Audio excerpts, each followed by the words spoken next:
I have to admit, I love our intro. Welcome into Rob Breitshank's Pop Culture.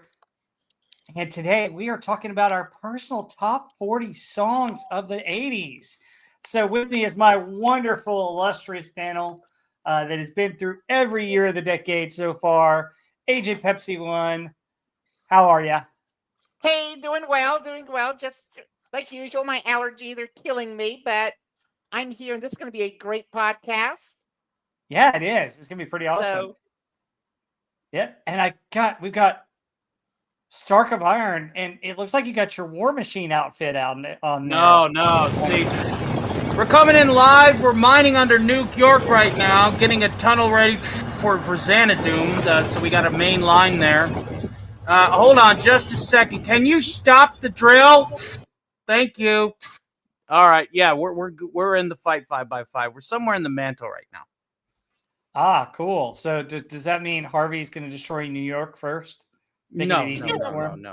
Teleportation bills are just expensive. So we're running a line. Cool. Good to see you, though. How's everybody? Yeah, good to see you too. Glad you're here. And with us as always is Heather L. How are you, Heather? Doing pretty good. I was going to say second that on the allergies, but I think maybe it's Stark's construction project is kicking up dust. I mean, look at all those flames going and sparks. It must be all the smoke in the air. Don't mind Jeff's drill car that's stuck into that rock face. He's not getting a pension, that's for sure. Can't get a break. God. Yeah, doing good. Ready to go. This should be fun. Yeah, this should be great. I want to welcome everybody in our audience. Thank you so much for being here. We certainly enjoy having you with us. And we love talking about 80s music, as you guys know. So today we're going to give our personal top 40. So each person went in and did their own top 40. And the rule was to take songs in the top 40 at the end of the year for each year. So you had to get one song, and the rest had to come from usually the top 100. Some people added a little bit of songs that they liked or knew to fit their own personality, their own style, which is fantastic. I only think there are only a few songs that were repeated. See if you can find those, because there's only 2 or 3 among the 4 of us that get repeated. But a lot of these songs are 40 different for each person. And I will tell you, Tony will be the metalhead hard rock. Agent Pepsi One's the classic rock.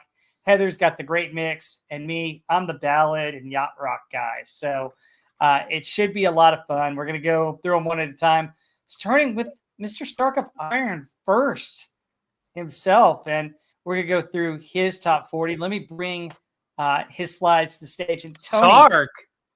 Yes, we're gonna have to get one of those folks down there to install a T. I left off D. Oh my gosh! Sorry, Stark. It's okay. Wow. It's okay. Yeah.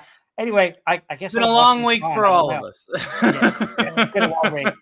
All right. So Stark, tell us how you came up with your top 40 80 songs. Well, this decade to me is iconic because, to quote Gary, it's not just the 80s, it's the mother effing 80s. And because of that, I wanted my list to reflect the best of the best per section. From like the synthwave soft songs at the low end, the movie soundtracks in the middle, but I can't get away from the metal. I was born with the metal. I'm going to die with the metal. So my top 13 or so is going to be some of my personal favorites that aren't too obscure, because again, where we're trying to keep this more of a pop thing, I didn't want to go, I'm just going to talk about Sepultura's roots for a little bit. No.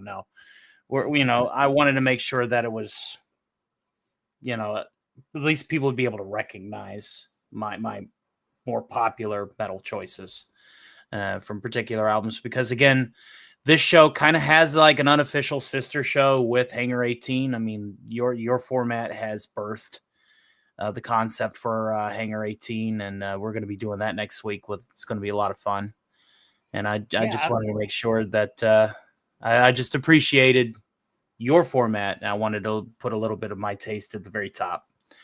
That's great. That's fantastic. Yeah, glad you did. Yep. the only thing that I regret about these shows is we can't play like snippets of them, or YouTube will ban us. Yeah. Because wouldn't it be fun to play little snippets of each of these songs? And wow, it could be free marketing for the artists. You never know. Oh my gosh. But they're Yeah. top 40 here. Go ahead. Heather, did you have a comment on that? I mean, YouTube and the artists should be fully embracing people like reacting on YouTube, playing Mhm. snippets of their songs on YouTube because it is free advertisement. And like so many younger people have discovered these artists and these songs through YouTube, watching reactions, starting reaction channels themselves. And it's getting, more listens, more sales, probably concert tickets for all these older bands who would just, wouldn't be that heard anymore. So I don't know. I don't get it. It's a ridiculous policy to me, but it is what it is. Oh, I agree. I agree 100%. But I love these 80s songs. And, hopefully if you don't know some of these, it'll cause you to go look them up. What I may do is I may create playlists for each of us if you guys want me to on my channel.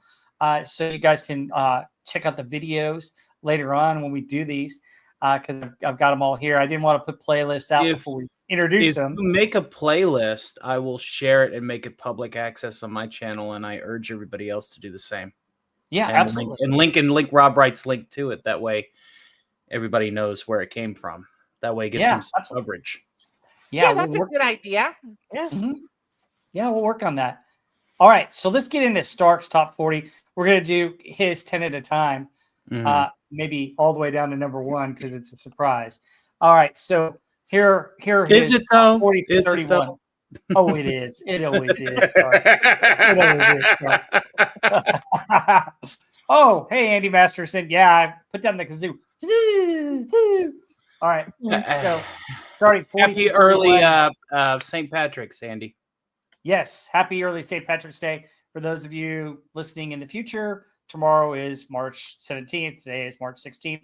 Yesterday was the Ides. Tomorrow is St. Patrick's Day. All right, so number 40, we've got Dance in the Dark by Bruce Springsteen. Then Shake It Up by the Cars. Heat of the Moment by Asia comes in at 38. Escape by Rupert Holmes comes in at number 37.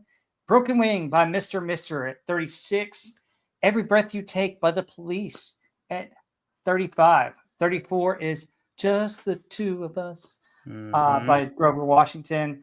33, Down Under by Men at Work. 32 is the infamous Jump by Van Halen. I think you're a David Lee Roth man. And 31 is 99 Left Balloons by Nina. Hopefully the German version. If not, it was the German American version. Yes. All right, so Stark, tell me about this set of 10. I chose this first section of the list to be kind of like the soft rock-ish, the somber tones, the low tempo, synthetic, keyboard, the synth wave kind of like sound. With 99 Left Balloons being like the transition into more poppy stuff. Van Halen's song Jump got this slot simply because of the keytar work, which for those of you that don't know, keytars were a thing where they just decided to go, hey, let's just put a keyboard on like as if it were a guitar and play it like a guitar, which I don't ever ask me to do that. Absolutely not. Yeah, a lot of these songs are also like very iconic. Men at Work is unequivocally 80s. That song is unequivocally 80s because there was at a time an upsurge for at least for about 8 to 12 months where everybody was just obsessed with Australia. Everybody's walking around like Crocodile Dundee and coming from land down under, And I'm just like, man, so I have to like throw that in there, because again, I wanted to make sure that every song with every section was, an iconic song. Well, who played the keyboards for Van Halen, right? Yeah. Huh? Who played Eddie. the keys? Eddie, No. yeah, Eddie did. It was Eddie. Yeah. Yeah. Mm-hmm. Yeah. Shrubby in the chat says, "Keytars were the bomb. Don't knock them, Stocko. I'll beat your ass." So Yeah, the worst was when they stood up and played it like it was a guitar instead of standing there at the keyboard. Remember when they would stand with the keyboard That's what I'm thing? talking about. Whenever they That's tried to make awesome. it silly. yeah, Eddie didn't do that at least. no, Mhm. Eddie had a keyboard that was straight, but 1984 is such a great album, and Jump's such an iconic song from that album. Any thoughts on these 10 folks? Dance in the Dark, Courtney Cox made one of her film debuts in the video. Mhm. Yep. Yeah, Born in the USA was such an iconic record for the 80s. And I remember having that. That's another one of those that every song was good and you didn't have to skip. You could just play the whole thing. And Mhm. yeah, I Yeah. have the CD now. I think it's great. The other thing I like about I chose Just the Two of Us as well, simply because one of my character muses that I perform as is Dr. Evil. And so while I do love soul music in general, I love Motown just about as much as I love metal. I still, there was just so much better stuff. So I had to like put it like a little bit lower on the list, but I had to throw Just the Two of Us in there as well. And you'll notice that a lot of the songs that I choose in this list are songs that are easily parodied off the cuff.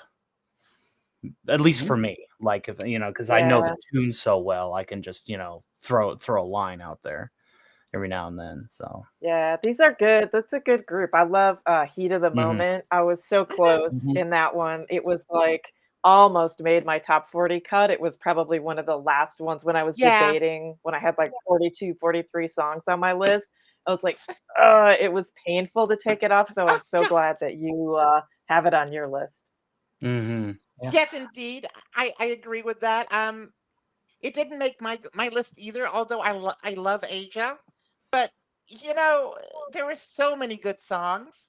It's just so difficult to come up with 40. Oh yeah. I don't know. I mean, it's just, It was. but I do want to say about the Rupert Holmes song. Wasn't that song from like 78 or 79? It was the first to chart in 1980. So it came Oh, out in okay. 79, but it charted in 1980. So That's why it I came out chose it. like right at the end of 79 and charted mostly in 1980. That's why it was in our 1980. Okay. That's hit why I song. chose it. It's a bit of a cop out, I know, but that's why I did it. No, Like, if I'm gonna have a Escape is song a from song. 1980. That's the one. Yep. Also, the Police. I mean, everybody knows Every Breath You Take, but Synchronicity is one of those albums you Oh can my listen all the way God. through. I think it's one of their best albums. So It's only one of the few that I have from the Police that I actually really like, because Synchronicity and Synchronicity 2 is just so amazing. Yep. And Synchronicity 2 is about the Loch Ness Monster. So Yeah, I love that That's song. true. Yep. Great song. I hear that that Loch Ness monster owe me about $350. All right, let's get into his next 10 really quick here. So at 30, he's got All Night Long. Oh no! Human by the Human League. Hungry Eyes by Eric Carmen. Get out of my dreams. Get into my car. Get by out of Oasis. my dreams. Up in the Get backseat, into baby. my car. And then speaking of cars, She Drives Me Crazy. That's right. By Fine Uncountables. Yeah. Another car song, Cars by Gary Newman. Mhm. Then he's got Simply Irresistible by Robert Palmer. Everybody Have Fun Tonight by Wang Chung. Definitely a favorite. Alive and Kicking by Simple Minds. And then a beautiful song, The Promise. So by When in Rome. So sounds like you've got a car theme going on here with these 10, Stark. The second part of the 80s that I love so much is the focus on hot, sexy, sleek, futuristic automobiles. And I really wanted to like get this across. Just about every one of my favorite star cars, the DeLorean, Kit, Car, they all were like the state-of-the-art thing. You got the spinner flying around in Blade Runner. You got, all these like sleek, angular designs that started coming up. Concept cars becoming, street legal. And, with the digital dashboards and the high, the IRPM engines and, it's just it was a vibe. It was unequivocally 80s. You know, you'd be sitting there, you know, with a Pontiac Firebird. I'm talking about the black one with the big gold bird etched on the, you know, and you're got your mullet and you're wearing your sleeveless t-shirt and got a beer, looking at, hey, sexy, what's going on? You know, because I grew up in the country, so you know, living in Kentucky, I actually got exposure to this culture, even though I'm younger, because we lived 10 years in the past. So while everybody else was like speeding up and pushing ahead culturally, we would get the hand-me-downs. Yeah, SP4H, the Countach. Yes, absolutely. Love Lamborghini Countach. Yeah, Last Starfighter on wheels. Make sure that Trans Am has the T-tops. That's right. Oh, yes. Take that glass off on a hot day. Gotta go with the Bandit. Off. Yeah. So I really wanted to like tackle this. Was like I said, this list. I'm just going to tell you guys, it is incredibly difficult to compartmentalize such a wonderful decade of not just music but culture into a top 40 list. Oh, absolutely. So I took my mission statement as, okay, let me just make this a featurette of what the 80s was about, as well as take the best of those elements musically and go 10 for 10. Yeah, absolutely. So were any of these songs personal to you in your personal life?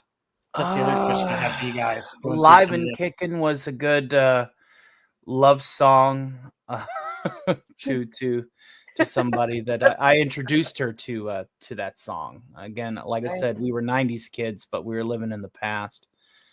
And of course, All Night Long is one of my first forays into singing. That was like one of the first karaoke tracks that I ever performed alongside Get Out of My Dreams. That's why I sing on that you know, high C tenor 1, tenor 2. You know, so it was some of these songs are personal. They're just spritz throughout. Yes. If you were on Friday Night Frolics, we know that William Shatner sang All Night Long on Friday night. I did have a chance to rewind it. Thank you for throwing some of my songs up there for the boss to perform. It was well received. Thank you for thinking of me. I took the night off. I didn't have an after party that night because I was honestly hanging out with a friend, and we had a few drinks, and she and I were up till like 5 o'clock in the morning. That's all I will say. Wow. TMI there, Stark. TMI, Stark. Yeah, you don't want to ruin a good thing. You know, I was going to say the one song on here that sometimes gets overlooked. There are two of them that I think that sometimes get overlooked. Human League with Human is a really good song. That's nice. Yeah. Oh, yeah. And then I think The Promise is a really pretty song too. I am a sap. I am a sap. And so whenever I hear a good love song, it's going to be in there. I put on this hard act, but I'm a big softie. Yeah. You heard it here first.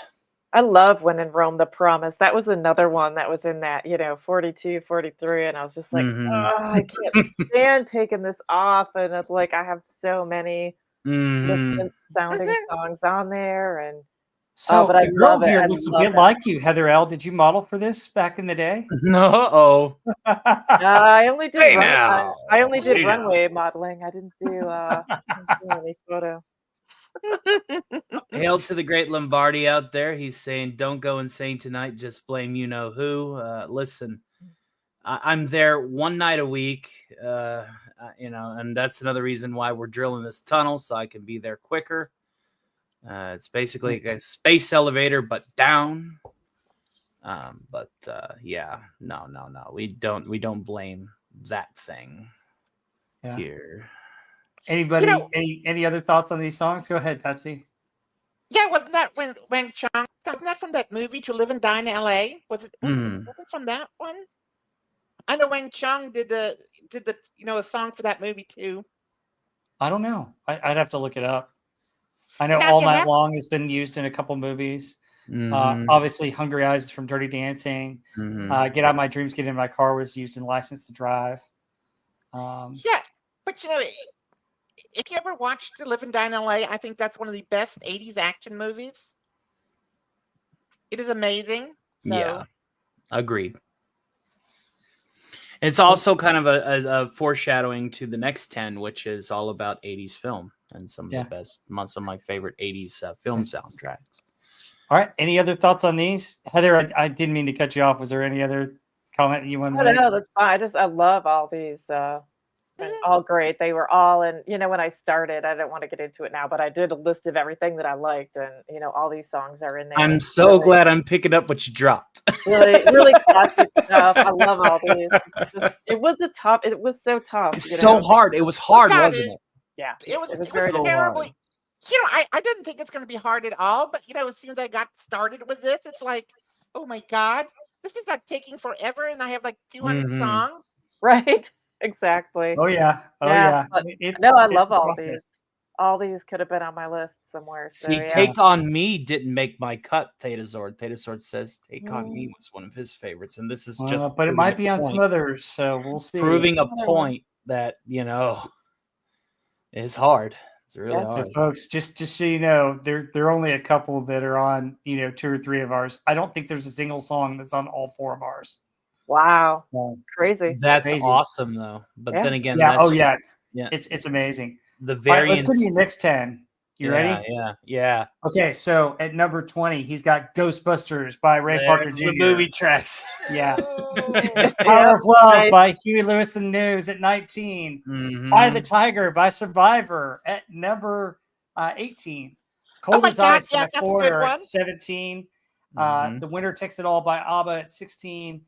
Betty Davis Eyes by Kim Carnes. Mhm. Then we got Heart of Rock and Roll by Huey Lewis.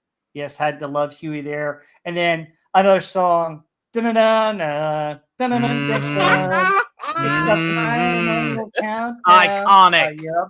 It is Um, iconic. And then, a song that I think all the ladies will appreciate, Talk Dirty to Me.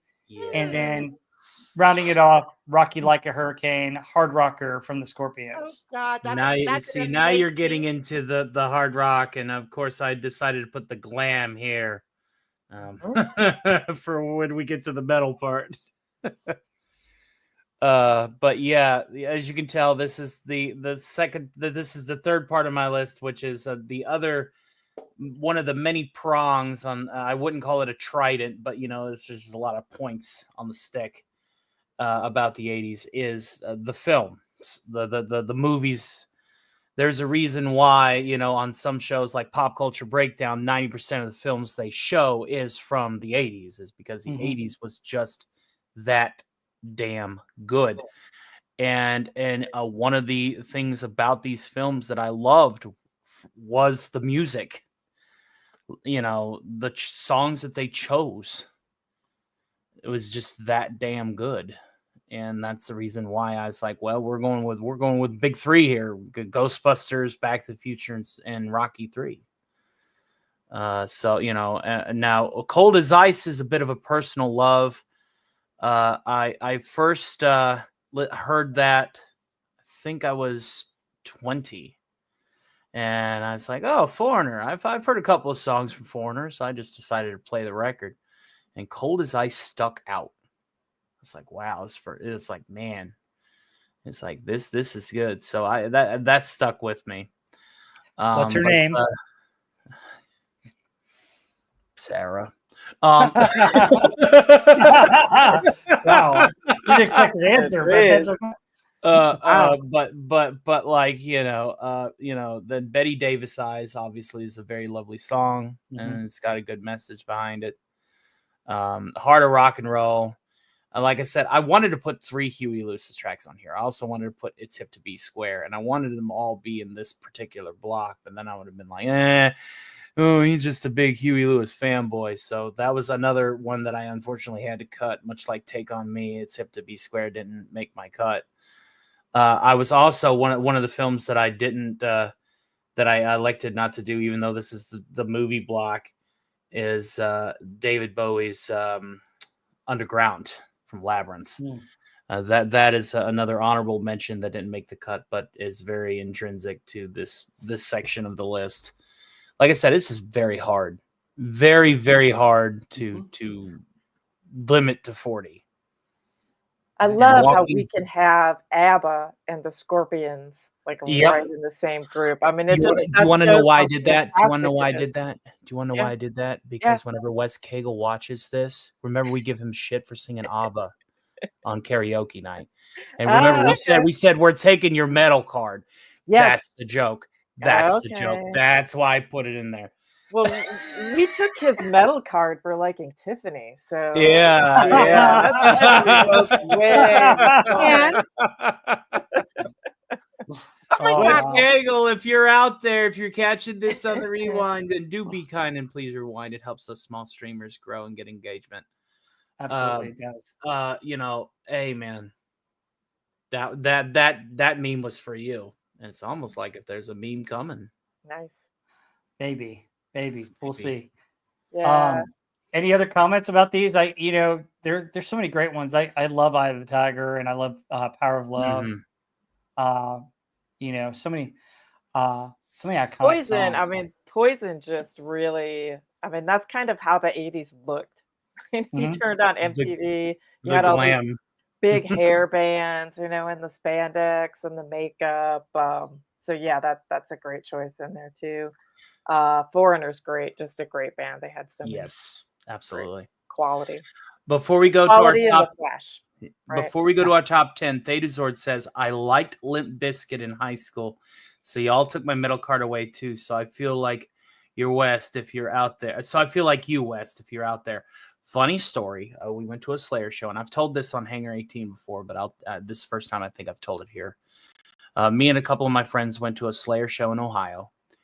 And as we were enjoying the music, as there was like breaks between bands and sets, there was this dude in a red baseball hat. He had it turned backwards, skinny little guy, covered in tats, big shirt, baggy jeans, passing out demo tapes. And so we Oh, got a demo tape, right? wow. And it ended up being a Limp Bizkit demo tape. But we didn't know that until after the fact, because on the way home, we just said, screw it, pop it in, and we'll listen. And we got through maybe a song and a half, and we were like, this is garbage. We threw it out of the car. Oh no. Oh wow. If Dan would have kept it, Oh we Lord. would be sitting on like $5,500, $6,000 because it was a demo tape. Yeah, that Fred Like, Durst gave you, right? but we're that kind of metalhead where if it's like garbage music, we just don't want it. We just screw it. Like we had no foresight, no instance into the future. So we chucked that. God. God. Oh wow. That's awful. Wow. Yeah. Man, just while you're on those kind of stories, my mom had a Mhm. similar story when she Mhm. was like a teenager, I think. She ran into the guys in the Love and Spoonful Mhm. in the Really? airport before they got famous, like before they had any records out that were popular. She had no idea who they would be or become. And she got talking to them and they're like, "Oh yeah, we have a band." And she's like, "Oh cool, can I have your autograph?" So they drew a spoon and they all signed their names in the spoon. But then she kept it for a while and never heard of them again. Like, and she was like, just threw it out. Then, like a year later, of course, they become like, have a huge hit. And like, oh, why can't you just keep stuff? Like, just hang on to stuff. Don't throw everything out. Yeah, You never know who you meet. you never know when that's, gonna be big. But yeah, cool. All right, so let's get into Tony Stark's top 10. So at number 10, this is his metal version. So he's got Run to the Hills, Iron Maiden, We're Not Gonna Take It by Twisted Sister, which has an interesting video starring somebody from Animal House. Mhm. Ace of Spades by Motorhead, Thunderstruck by AC/DC, Raining Blood by Slayer, Breaking the Law by Judas Priest, Masters of Puppets by Metallica, Peace Sells by Megadeth, Electric Eye by Judas Priest, and we'll save the number one song for the next slide. Mhm. So talk about your metal The infatuation here, buddy. last part of my tour, the my most favorite, the most intrinsic part of the 80s for me is heavy metal. And that is the reason why I chose the top of this list to be that. And I wanted to choose tracks that were still popular and that anybody can notice. Obviously, some of the songs that I really want to be here, nobody would know from a general pop music standpoint. So I had to keep it kind of vanilla. But as Heather L. will agree, these songs were all about the guitar work. Oh, yes. There's a phrase that we like to call, it's called guitar PORN. Yep. And, that was coined by Tony Iommi, Zach Wilde, Yngwie Malmsteen, Dimebag Darrell, et cetera, where there was such a capability to melodically shred and riff that has not been foreseen. It started in the late 70s, but it really matured and became a thing in the 80s. And every one of these songs has that kind of sound to it. And that's why I like Peace Cells is probably my favorite guitar work on this list, right underneath Electric Eye. But all of these feature great guitar work. And of course, I'm a sucker for Lemmy. Whenever Lemmy Kilmister passed, I'll be honest with you, the first thing I did is I went to the liquor store, I grabbed a fifth of Jack, and I had that thing down in about an hour. I Lemmy'd that fifth of Jack and just played vinyls all night. I was lamenting the loss of a legend. And I hate to say this, but it's coming to a point to where we might lose Ozzy this year or next. Oh, don't even say that. God. Heather, if I don't say it now, I will cry a lot more when it happens. Don't say it. But if we need to dedicate Hangar 18 to Ozzy, we should probably do it very, very soon. But because we got to rip the Band-Aid off. If we don't, it's gonna really, really hurt. I know. It'll be not good. It's SP4H says, let's be real, Ozzy's been gone for some time now. Yeah. Well, Sharon, let's not get into the drama between Ozzy and Sharon and all that garbage. But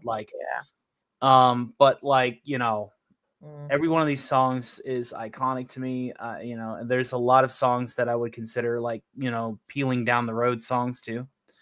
Pedal to Metal again, because it's the driving force, the heavy percussion, the melodic riffs, the fast tempo, the screaming that really makes you feel like as if you're going at fast speed, even if you're not on the road.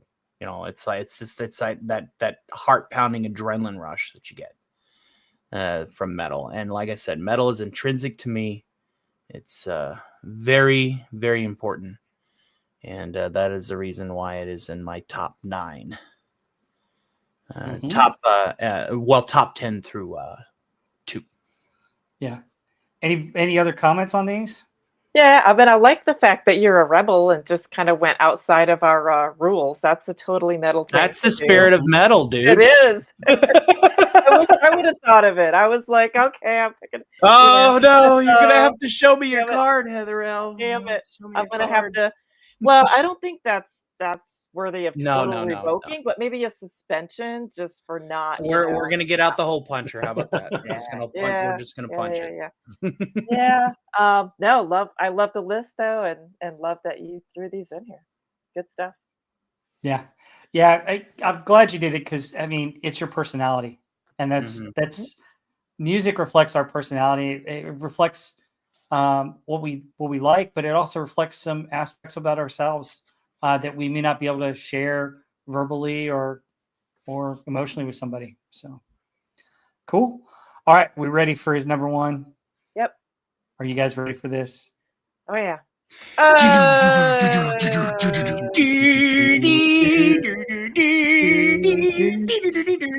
It's Rick Ansley. You just wanted to rickroll us again. Dang it. All right, give me my We're metal no card back. strangers to love. You know the rules, and so do I. A Oh full no, do we have to commitment's mute it? what Mute him? I Do I have to mute him? Do I have to mute him? You won't get this from any So, other guy. You just wanted to rickroll all of us, right? You wanted to Good, just man. you didn't throw it. It's not really your favorite song, is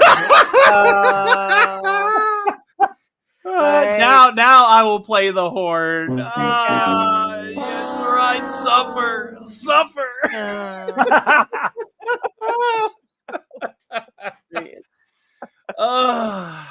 Oh, the joys of getting Oh, rickrolled. Don't let your memes be memes. Don't let your dreams be dreams. Push for the stars. Push it to the limit. And you know, don't unsubscribe. There's Shrubby going, I'm gonna beat your ass, Stark. Oh, God. Take this man's metal card right now. Yep. Yeah. All right. Anything else to say about this god awful song that is number one? All right, and with that, we are removing that from the stage. Hey, Stark, I think you should be forced now to make Rick Astley your avatar instead of Tony Stark, or have that suit and just have the Rick Astley head. No more, no more Stark for you. Don't unsubscribe, Shrubby. I love you, dude. All right, I'm And getting there's Agent Sick Pepsi Wallace ones. going, yep, Tony's that already come up, went yeah. crazy. Release the squid. I Oh, no. I understand. Listen, I work with demons a lot, okay? And not just on Friday night. I got a triangular demon, a demon in the radio. They've messed my brain up, man. Yep. We're waiting for Agent Pepsi One's top 40 to load here. But thoughts on Tony's stuff? Anything? Any final thoughts? Agent Pepsi One, you were a little bit quiet during the metal. I think she's still trying to digest the fact that she got rickrolled. Maybe. Hello. Oh, now we can hear you. Yeah, now we can hear you. Tell you about that. I can do this USB plug to the side of this Chromebook. Yeah, I do have something to say about Rick Astley. He did make my list too. But he made my most hated list, so. Did he really? Agent Pepsi One, we're gonna go through hers. Is similar to Tony, except she's got 10 that didn't make it, and then she's got her absolute 80s hate fest. And boy, it's gonna start a really good conversation.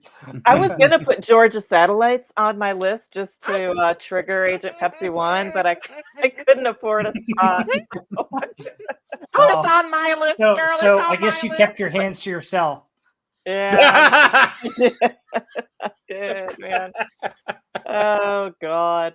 But hey, I really like the way you did yours, Tony. I like the grouping kind of by theme. That was a nice way to do it. I think that was good. Thank you. Very cool. Good sampling. Cool. Good Yeah, representation. All right, Agent Pepsi One. She's got a lot of great classic rock type songs here. And it was interesting. I can't wait to hear how you did all of yours, Agent Pepsi One. So we're bringing hers to the forefront. So Agent Pepsi One, tell us how you got to your 40. Tell us what you did. Okay. Here's what I did. I mean, I actually listed my songs. Well, I wrote down all the songs that I thought were great from the 80s. And I had like 215 songs or something like that. And then I said, oh, shit. Yeah. And so I kind of said, I said, what are my favorite songs? And, one of the rules was there had to be a song from every year from 1980 to 89. Mm-hmm. And I'm a huge fan of the early 80s into the mid 80s. So that's how I came up with this list. And also what's something that really inspires me is I love those music videos because they're more like mini movies. So this is how I got to know a lot of these songs by watching the videos. But these songs really inspire me. My Well, you want me to start at number 40 and I'll just go from Well, there? here I'll go. I'll count them down and I'll let you talk. So Okay. we'll do 40 through 31 first. So Okay. let's get into her. Oh, hey, yeah, there we go. All right. Oh, So wow. number 40 is Lou Gramm, "Lost in the Shadows." Number 39, Chicago, "Hard to Say I'm Sorry." Great song. I followed botched by- that song. I still feel Yeah. bad for botching it. Yeah. "Silent Running" by Mike and the Mechanics. Beautiful song. "Beds Are Burning" by Midnight Oil. Robert Palmer, who seems to have a lot of songs on these lists, "Addicted to Love." Bruce Springsteen, "Cover Me." Elton John, "Too Low for Zero." Billy Idol with "White Wedding." And Helen Schneider with "Rock and Roll Gypsy." And then your last one on this 10 is the great Eric Clapton with "Forever Man." So, Agent Pepsi One, how'd you get this 10? Yeah, so number 40, of course, "Lost in the Shadows" is a movie song. It's from the movie Lost Boys. That's the title track. And I think this is the last one where Lou Gramm actually, charted, I do believe. This song is not well known, but it's an amazing piece. It for me, it defines what I consider to be the late 80s. It's a little bit of a throwback actually to the mid 80s, but it's wonderful. Chicago, of course, "Hard to Say I'm Sorry" is every time I hear that song, I love the lyrics. I love the way it's sung. It just says something to me. And of course, Mike and the Mechanic, "Silent Running," as someone who's into science fiction. If you ever seen that video, like I said, a lot of these songs I learned from videos. And that video for "Silent Running" is incredible. And some of the lyrics, don't trust yourself, trust me, I'm with the high command. So, of course you have, Midnight Oil, "Beds Are Burning." What a great piece. And who cannot love "Addicted to Love"? I'm sorry, I wanted to be one of those girls in the band. They were Oh my hot. God, They were yes. hot. "Cover Me" is from that wonderful Bruce Springsteen album. Who was it from 1984? "Born in the USA."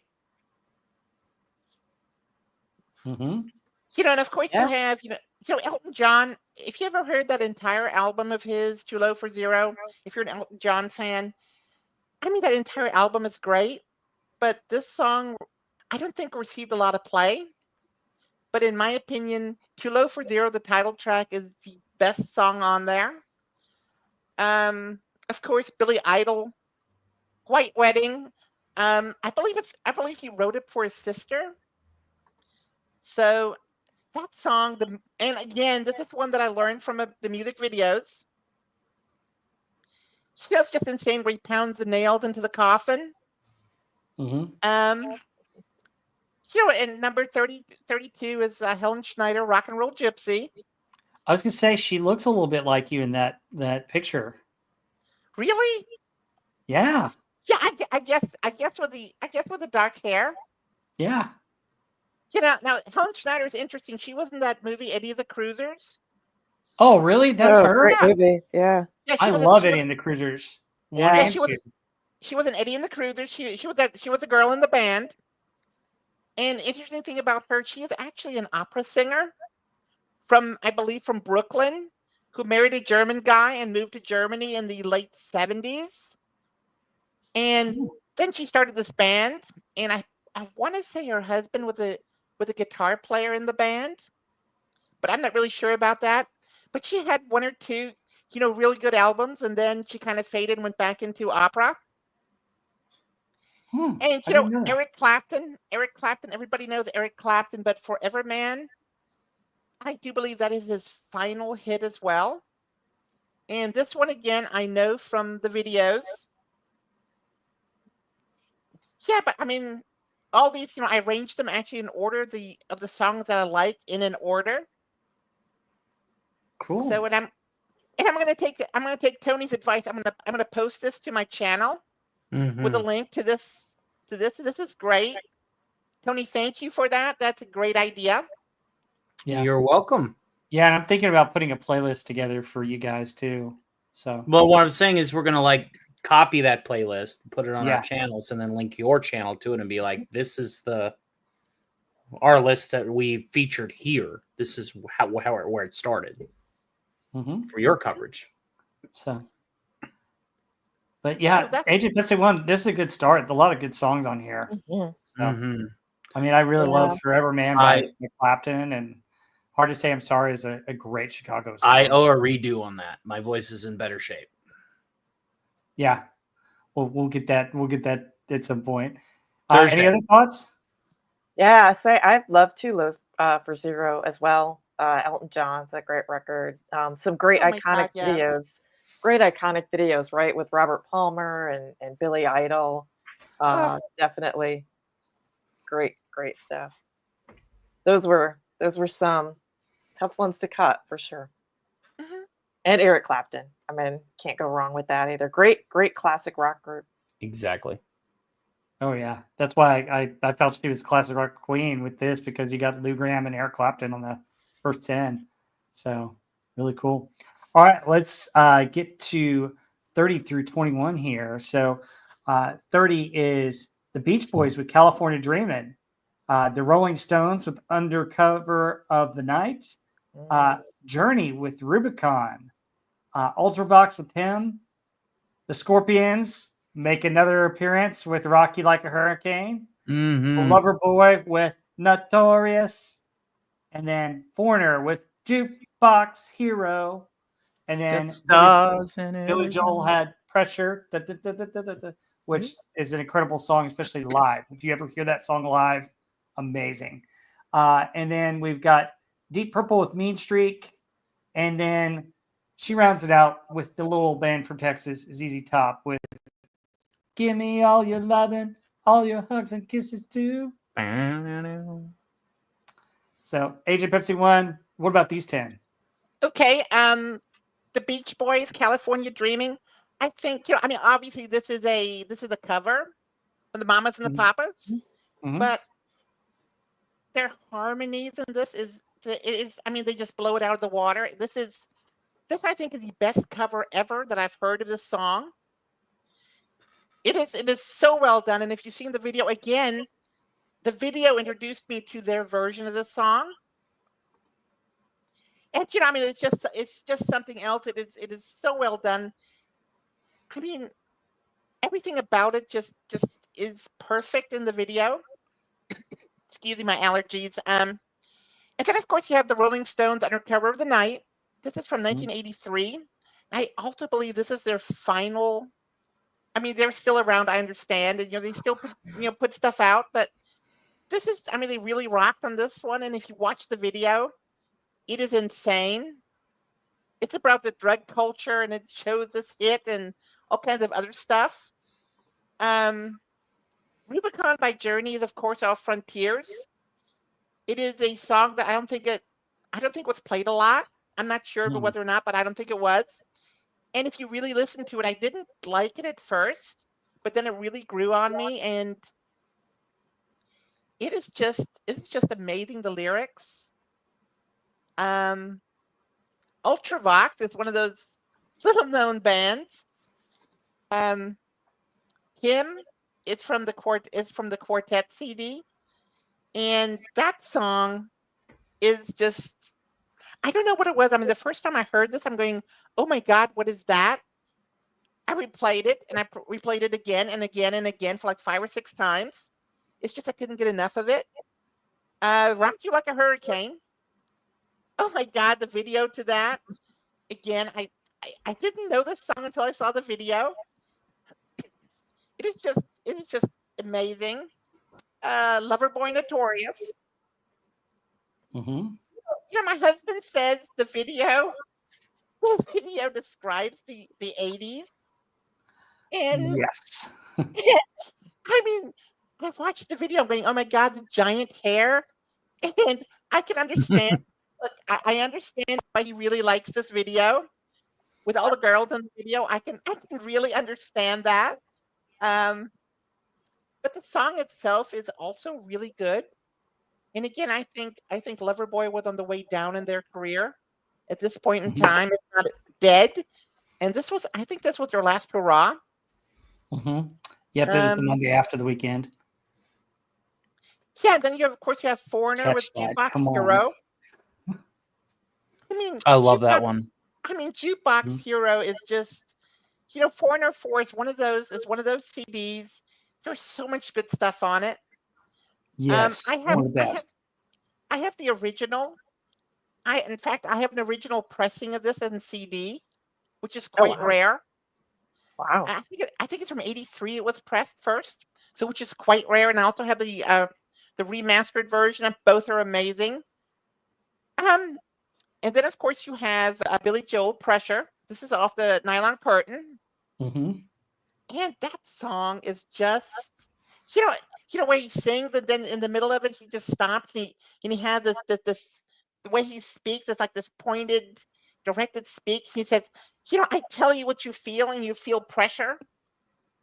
I mean, it's just the way he growled on that. I didn't think he had it in him, but that was really good. Um, Deep Yes, Purple. and if you ever see him do it live, it's amazing. I mean, it's I, phenomenal. oh my Billy God, Joel doing Pressure.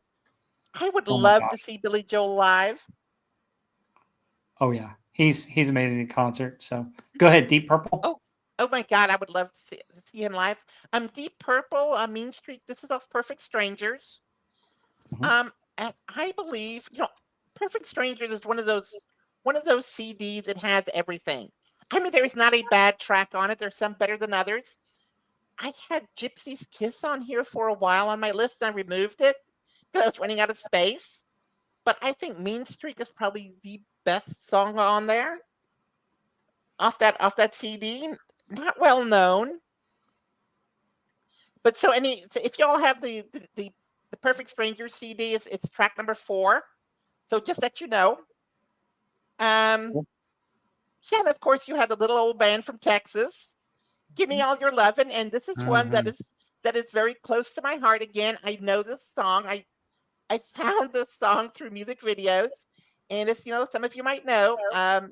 When I was in high school, the clique of girls I was with, we did cosplay, and yeah, we showed up at school one time dressed as the girls from this video, Oh, and sweet.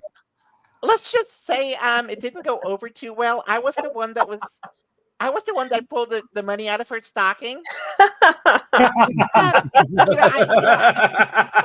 You know, I didn't have a dress that was that similar, but Oh God. I did wear a garter belt. I did wear the thigh high stockings. Um, Golf clap. Golf clap. Yeah. let's just say the administrators were not happy with me, and Nice. my dad was not happy with me. My mom gave me a talking to, and she basically said, Tasha, don't go to school dressed like that. In a I garter s- belt. yeah, I wore a guard, the whole outfit. Oh, funny. Yeah, so let's just say it didn't go over too well, but that I can didn't keep us imagine. from cosplay. But yeah, I mean but that song itself is amazing.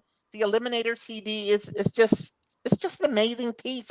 I mean, I don't listen to it that often, but but like I said, way back when, and sometimes still today, I do like to dress a little bit provocatively, so including the undies.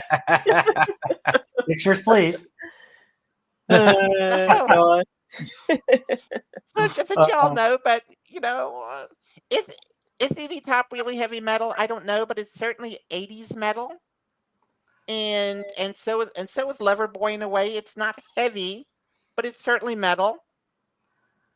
well, actually, ZZ Top is blues based. They're Mhm. predominantly shuffle and C on just about everything, but they get a little bit heavier. I mean, Mhm. it just depends. They're not up to heavy metal thrash stuff, but Yeah. The there's some heavy guitar guitar. sound. They have a good heavy sound to their guitar, Yes. Yeah, like I mean, to the riffings, and the snare drum just really kicks ass on oh those yeah, I songs. mean, It's a great sounding. The whole album is really Mhm. great. Oh God, yeah. This is another one that I have an original pressing from. Again, Yeah. from '83 on CD. It's just those really early CDs. I don't know if you all know this, but they were made on the CD itself is on thicker material. Hmm. So it just, I mean, it has a unique sound to it. All the very early '80s CDs do. Yeah. Interesting. Absolutely. I Yeah, mean, I such think an Billy iconic Gibbons. look. I think Billy Gibbons is one of the greatest guitar players ever. He's Wow. got some chops for Mhm. sure. Yes. Yeah, he could play.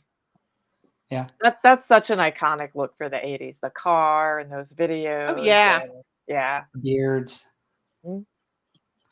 But yeah, and yeah. Agent Pepsi One has an autographed copy of one of their albums Do too. you? I do. Thank you, Rob. I Nice. do appreciate that. And I do need to send you an updated picture of my picture wall because I changed it a little bit. Oh, So sweet. Cool. Yes, please. Hmm. Um, any other thoughts on these 10? This is a cool set of 10. I like this. This is pretty chill, very groovy. I will take that. I will take that as a compliment. Okay. Let's get into 20 through 11 here, Agent Pepsi One on yours. All right. So at number 20, we got Night Ranger with You Can Still Rock in America. We've got part of ABBA, Frida, with I Know There's Something Going On. We got Styx with an unusual one that not a lot of people know about, Double Life. Then you've got Real Life, Send Me an Angel. Steve Miller Band with Abra, Abracadabra. Gonna reach out and grab you. Love that. Mhm. Yeah. Love that song. That's iconic. Hmm. Yep. Bon Jovi, You Give Love a Bad Name. The Bangles with Hazy Shade of Winter. Alice Cooper with Poison. Def Leppard with Too Late for Love. And Kim Carnes with Looker. Got a lot of Kim Carnes on here. Yeah, I mean, she is one of those voices of the '80s. Mm-hmm. And well, let me start with Night Ranger number 20. I'm not a big Night Ranger fan. Sister Christian was great. Some of their other stuff was okay, but this song, "You Can Still Rock in America," I think, again, I learned about this through the music video, and maybe that's why I'm so into music videos because I just love these movies that they made, and this is just iconic. I mean, it's just you can still. It's at the height of the Cold War in 1985. And it's just, I mean, it just speaks to that, where the girl sneaks out of the house and then her boyfriend and her go to the show. And according to the song with tires burning. I mean, it's just, absolutely iconic. Yeah, and then you have Frida on number 19. I know there's something going on, and if you Yeah. watch the video to that, it's oh my God, I'm going, yes, this is how I envision the early '80s. It's That has just such a good rhythmic hook to it. That da-da-da-da-da-da, like the drums on Mhm. that. Such a cool sounding song. Mm-hmm. yeah, I mean, a lot of things that I was talking to the husband of my godmom, who's a photographer, and he says they also used an actual motor drive for a camera to get that beginning sound. Oh, really? That's Yeah, cool. It's such a yeah, cool sound. It's like unique. Like yeah, why, the very zit cool. zit zit zit zit.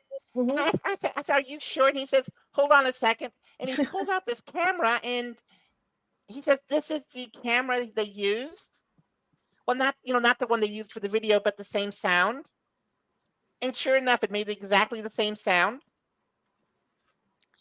And then of course you have number 18, Styx, Double Life. This is off Kilroy What's Here. Great album. One of my first albums by Styx. Mm-hmm. Oh yeah, I mean that. I was kind of torn between this one and Heavy Metal Poisoning, which is also incredible. Um, this one is interesting, as many of you know that I did my master's in history with a focus on the Cold War, specifically the interaction between both German states.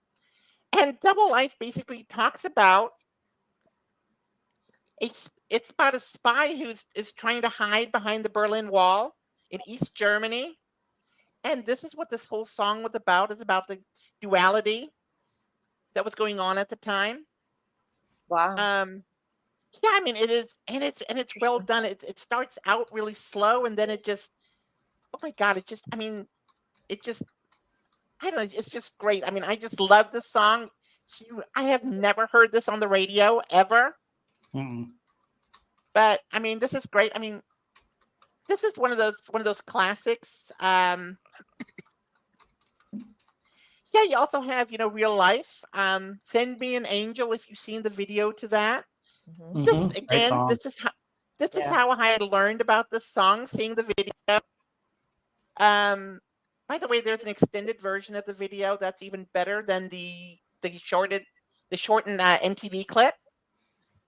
But where the girl with the canary, she's up there. I don't know what she's doing in the forest. I mean, basically these canaries in mines to check for CO2.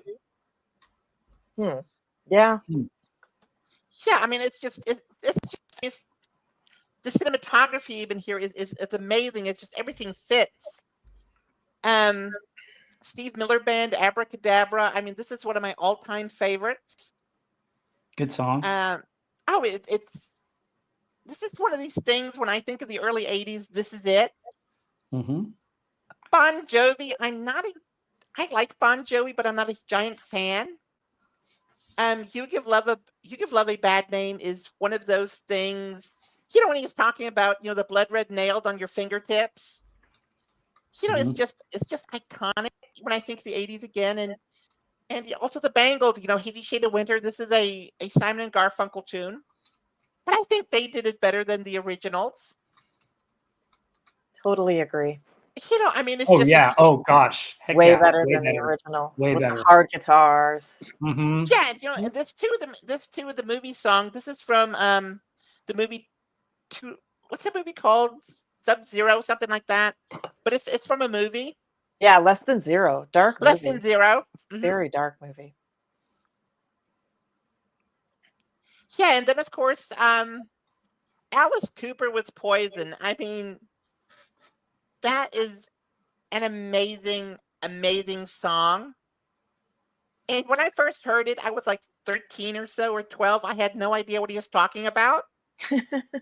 And then when I was 14 or 15, it kind of dawned on me what he was talking about. So Wow. Okay.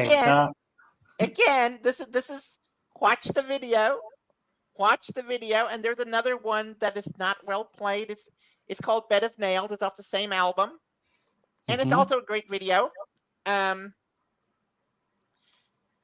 Def Leppard, Too Late for Love off Pyromania.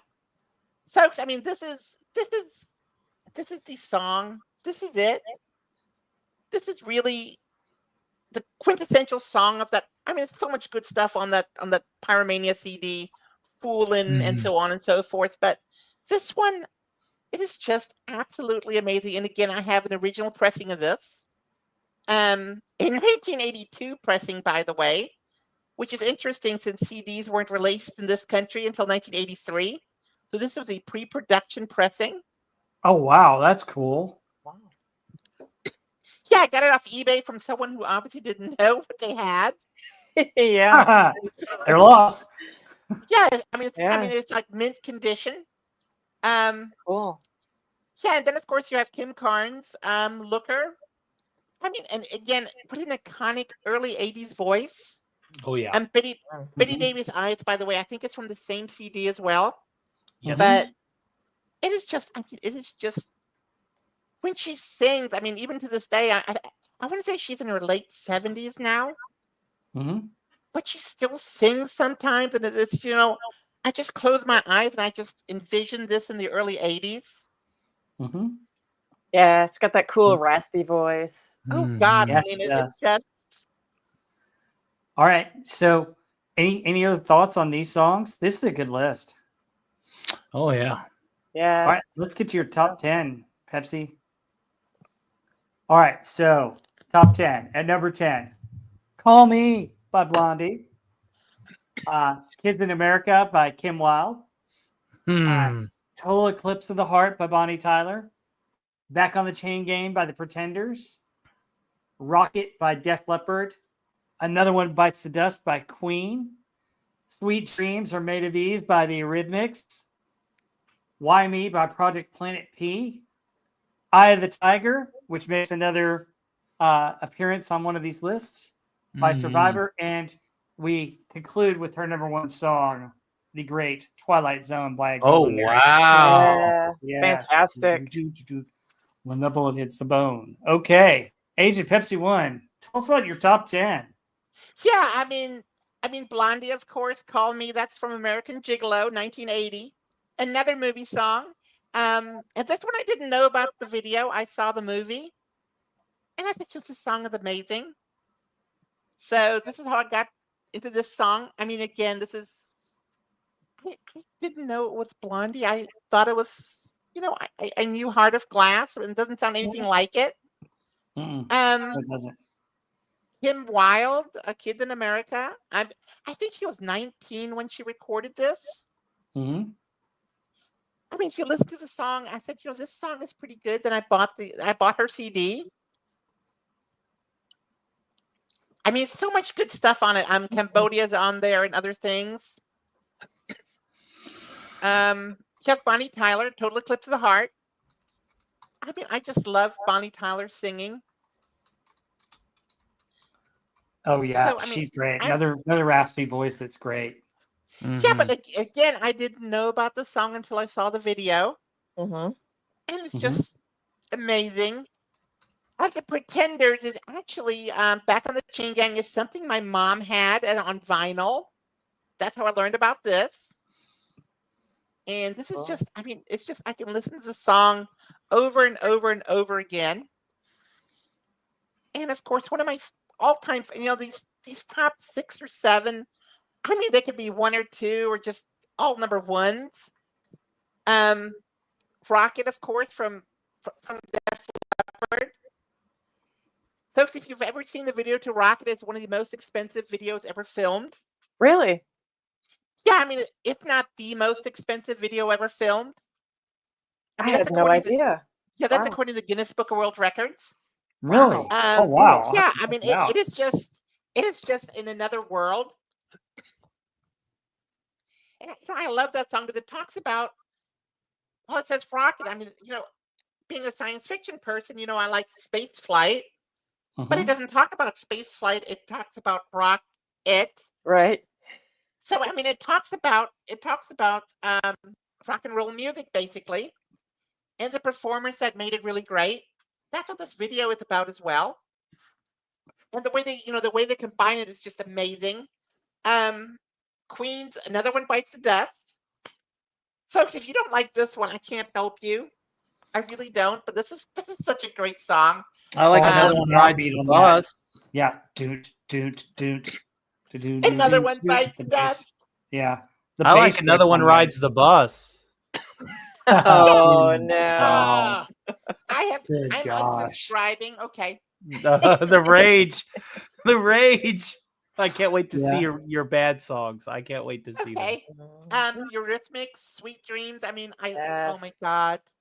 The musical arrangement is fantastic on that. Oh yeah. Sweet Oh my Dreams. gosh. God, yes. Mm-hmm. This is one my husband always laughs at when they're on the boat with a computer. If he remembers the song from high school or junior high. Mm-hmm. And he said, I've never seen a video play on a computer prior to like 1994. So this is like, I think this is normal. He says, no, not at all. So, and then of course you have Project Planet P. Why Me? That's another. If you've heard the song, this is just so wonderful. I could listen to this one all day long. This is great. From Rocky 3, you have Eye of the Tiger. Great song. Another great bass riff. I love this. And then, of course, my number one song, because I always tell myself I'm living in the Twilight Zone. I love that Twilight Zone. That video is just so awesome. And the song. Wild. Oh yeah. I remember like the very early years of MTV when it first started. That was one of the few groups that actually had a video kind of ready to go, and they used to play it all the time. which was really cool. I think it really helped the song get popular just because it's like, oh, there's this new music channel and they've got a really cool video. Yeah, Yeah. I really love the opening when it starts out. It's 2 a.m. Yeah, Here It is goes up song. the thing. Yeah, the Now gun's it's still warm. yeah. Yeah. So So yeah, I mean, so these are my uh, top 40. like the bass riff in that is do do do do do. I mean, Yeah. it's just awesome. Like these, like a couple of these songs here, you got really good bass riffs on them. But Agent Pepsi One, this is a great list. Now you didn't follow the rules exactly, but that's okay. I love how you added your personality to all this because I love hearing you talk about these songs. It's so wonderful. Let's talk about some of the songs that didn't make your top 40. The last 10 out. Here are the runners up, and let me go through these. She had Another Brick in the Wall Part 2 by Pink Floyd. The Safety Dance with Men Without Hats. Oh, come on. Mhm. America, The Border. This isn't She the actually hated had some list, Michael is it? Jackson in there, Billie Jean. Oh, okay. This Um, is the not made it. I thought this was the hated list at first, Yeah, and I was like, No, what this the is made this it. hell? didn't make it. Okay. These are the little bit out. Okay. The Police, Spirits in a Material World. Christopher Cross with Arthur's Theme. Frankie Goes to Hollywood. Two Tribes. No, I love Two ABC, Tribes. The Nice. Look of Love. Thomas Dolby, She Blinded Me with Science. Ah, Hell Yeah. yeah. Sticks with an unusual unknown song by them, Half Penny, Two Penny. And then Murray Head with One Night in Bangkok. I love that. That was that. I had a hard time taking off my list. That and Two Yeah, that's a good Tribes. song. one night, Oriental City.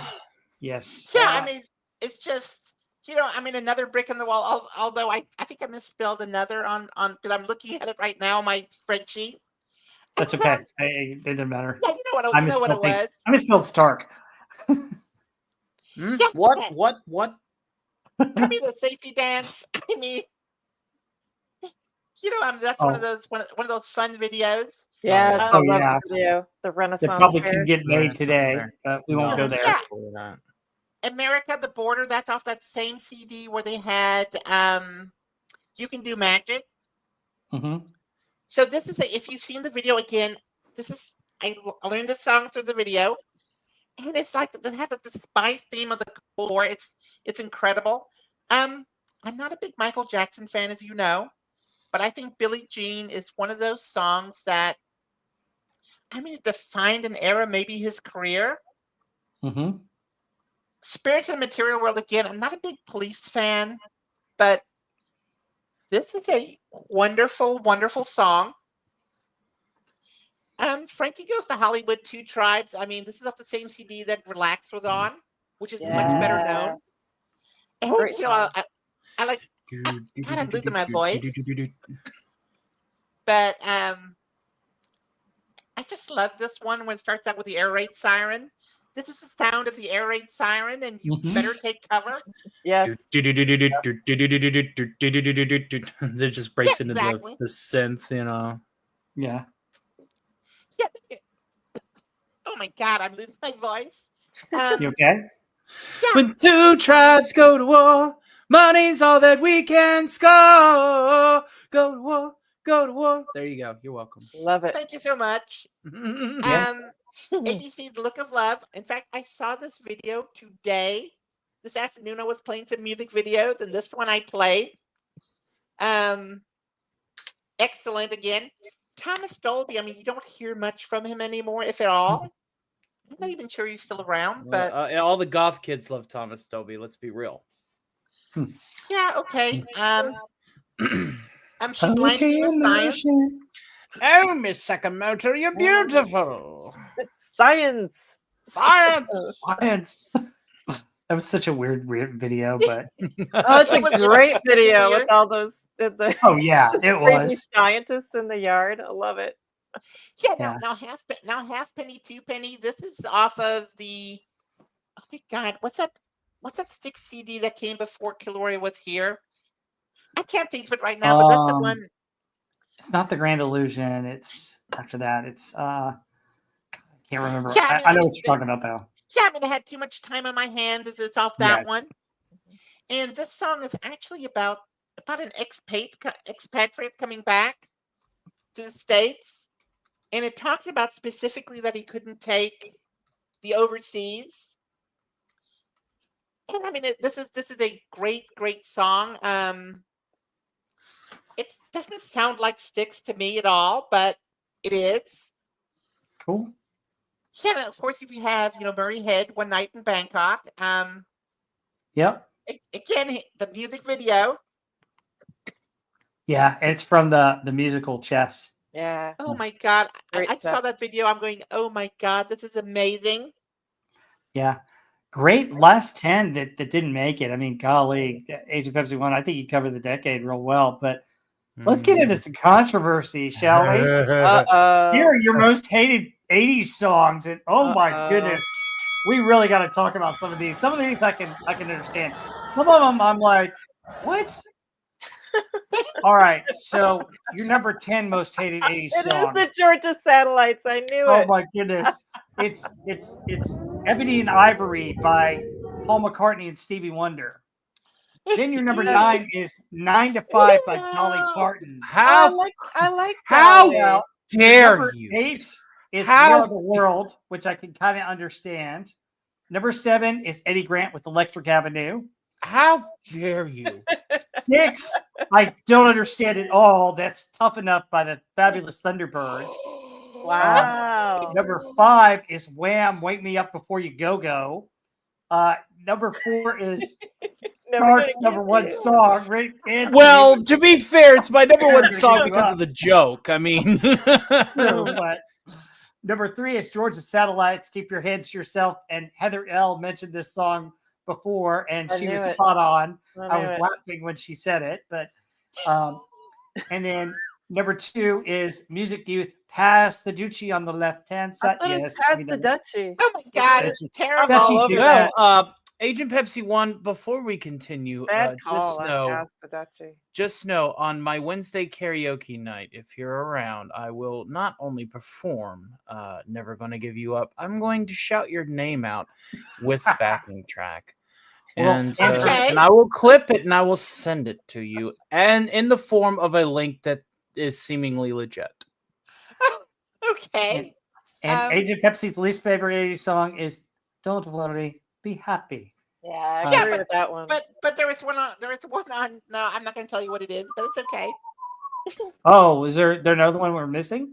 Yeah, you're missing number 0, which if you're going to go down this far, you have to go to 0. There's a What's 0? zero? You didn't put a 0 on your spreadsheet. Yeah, I know. Because people will get mad if I put this one there. It's that song from Ghostbusters. I cannot stand it. I'm telling Gary. I'm Which telling Ghostbusters Gary. the movie Ghostbusters. The main song. Ghostbusters Yeah. song? I Yeah. cannot I'm stand telling that song. Gary.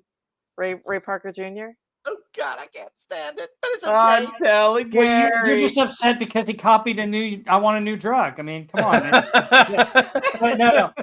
The one I have questioned about is what's up with Ebony and Ivory? I like Stevie Wonder, and I also like Paul McCartney singing, especially when he was with Wings, and some stuff with the Beatles. But when they sang together, it is just a stupid song. Yeah. I saw the I agree. video. That's how I learned about the song. I saw the video. And I As a had to say, resident what is man this? on keys, I Yeah, don't had to know say, how what I is feel this about beat? your Well, opinion. fill in that expletive is beat.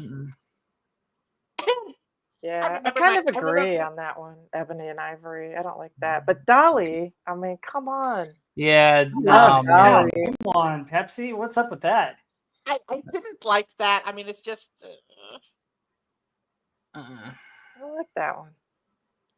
Yeah, and of I course, don't USA, think so, dear. I don't and of think course, USA for Africa. We are the world. I mean, it would be more something like we are the snobby elites trying to get your money.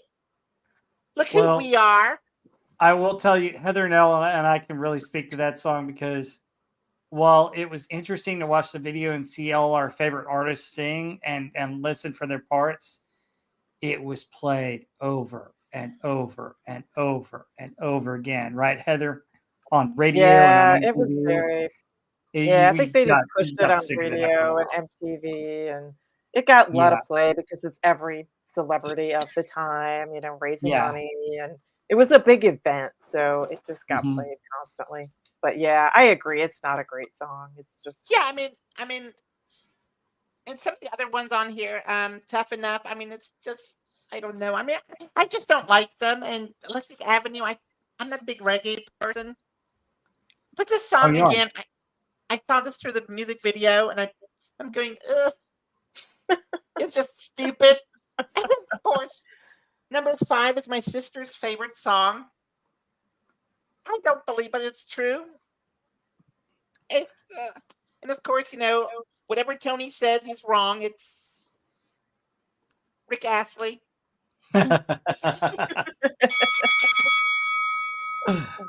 Yeah, I yeah, can I understand some of the other ones. I beautiful. mean, Fabulous Thunderbirds. I'm gonna troll you. I will rickroll you with my cover of it. It will happen. You will not know the Okay. date. You will not know the time. You will not know when, but it will happen.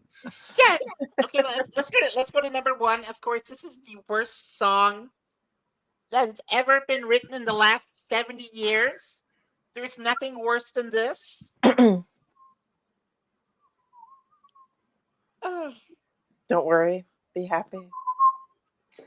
Yeah, Oh, I you like need the the whistling? Hold there's on. some No Robin Williams is bueno. in it. That's about it. no, It's no. I'm, okay. Yep.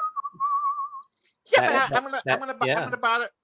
I'm gonna borrow Heather's version of this one. I'm gonna tell my students when I fail them. Don't worry, be happy. Yeah. Don't worry. Be happy. I'll be your teacher again next year. Oh God, Yep. no, please. No. I'm finding out all sorts of songs to Mm. perform Yes. and to shout out Agent Pepsi 1 to today. This is great. Yeah, Yes. that's okay. All right. So Nice. we're gonna pull up Heather L's list here. Any other thoughts on Pepsi's list? I thought it was a good list. I like how That's your Thank fantastic. your you. personality came out in that list. Agent Pepsi 1 with a lot of really good stuff. Yeah. I mean, it's Yeah, it there's so much it stuff says on something here that I about wanted to you. put on that I couldn't. I mean, there's just not enough room. Hmm. So, Okay. Bringing up Heather's here. So give me just a moment. Okay. We'll pull the coffee Are you talk. going talking are you this going out. in order of the years, like backwards, or So we're going backwards in order of the years so for Heather. So 89? Heather has an interesting, unique way that she did this. And instead of doing like 10 at a time, for hers, we're gonna do something different. We're gonna Oh, gonna do we're gonna years? do by years, we're gonna count it down from 89 all the way to 80. Oh, cool. So, Okay, um, girl. it's gonna be pretty cool. So give me Yeah. just a sec because I gotta pull these PowerPoints up and they Oh, okay. Well, I'll tell yeah, you a little bit Lord. about how I went about it, cool. which was very difficult. When I started, I just looked at the top 100 each year and went through and just started taking down every song that I liked, like that I thought could be in the list. That would be a favorite. And when I ended up through the 10 years, I had like almost 300 songs. Like, oh my god, there's no way. And then so I started the process, kind of like you did, of just trying to compare them, which ones to take out. And it just took me forever. I think I started like a month ago because I was agonizing over every song that I had to delete because I'm just like, oh god, I have to have that in there, and there's just not room. And then, like I said, like the last 3 or 4 were just the most painful. But I was really happy to see that a lot of the ones that I had to cut out, Tony got, and Agent Pepsi 1 got. So I got to see him in there anyway, which was good.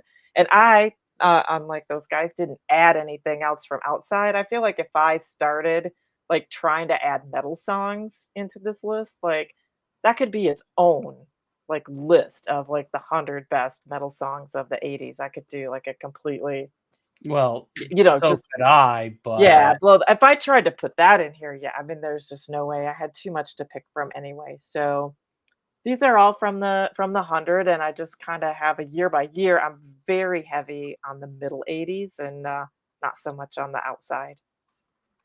Yeah, and Heather, I like yours. It says a lot about some of the songs that you picked. I'm curious to hear your story about what these songs mean to you, and if you've got any personal ties to any of these songs, which is what I love. It's not just sharing the music; it's the story of why you love that song that I think makes this segment and this podcast great. So Yeah. let's get into it. So we got three songs from 1989. She's got Eternal Flame by the Bangles, Close My Eyes Forever by Lita Ford and Ozzy Osbourne, and Yeah. Welcome to the Jungle, Baby by Guns N' Roses. Yeah. Welcome to the jungle. Yeah. Yeah, well- Man, you picked up the ones I dropped. Well, good. Yeah, I those mean, are good. for me, most of these songs are pretty personal since I'm like the old one here. And like the 80s for me were junior high and high school.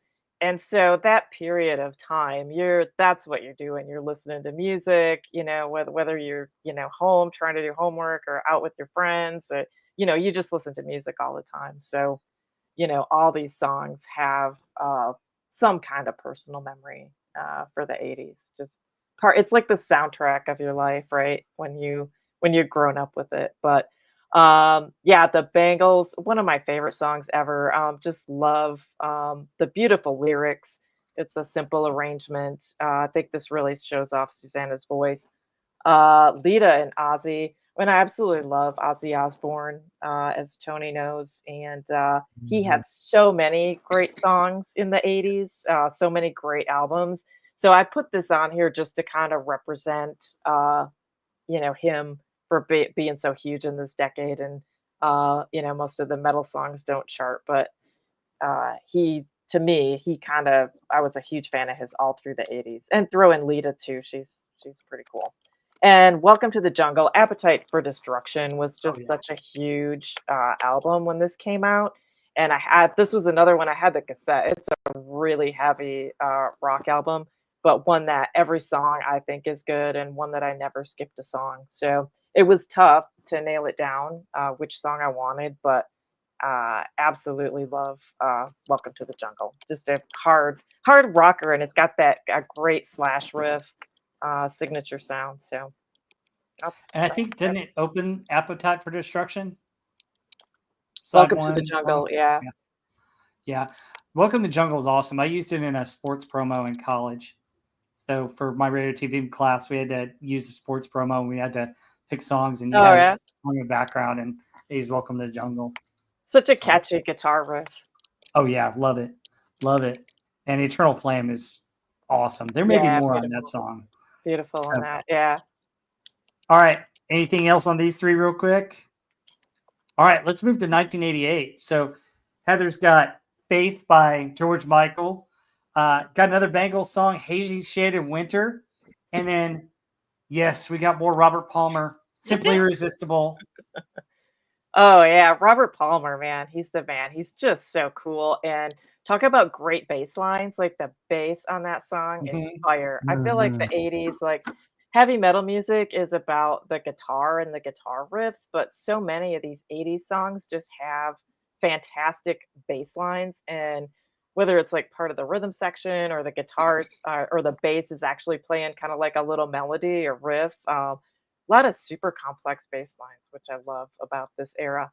Hazy Shade of Winter, we covered that one. And you know what? I'm not even really a Bangles fan. And I tried to limit this list to like one per artist and not duplicate, but I just had to have this in here because the song is just fire. I love how hard it is. Paul Simon writes fantastic lyrics, but I feel like other artists kind of cover their songs better a little bit musically, and one of the best covers of all time. Absolutely love it. Faith, I love this whole album by George Michael. Pretty iconic for this year, and another cassette where I just really could play the whole thing and not fast forward a song. Oh yeah, that's a great album. And the Faith, I love the guitar riff on that, the acoustic at the beginning. Yeah, I love it. It's a great iconic riff, but he really came into his own with this album. I mean, with Wham, it's much more poppy. But he Mhm. really shows off his voice more. He's Yeah. actually writing, producing, playing a lot of the instruments on here. His talent definitely outgrew the Wham era, and he was able to do a lot more, show his talent a lot more in this album. Yeah, I mean, I agree with that. I really do.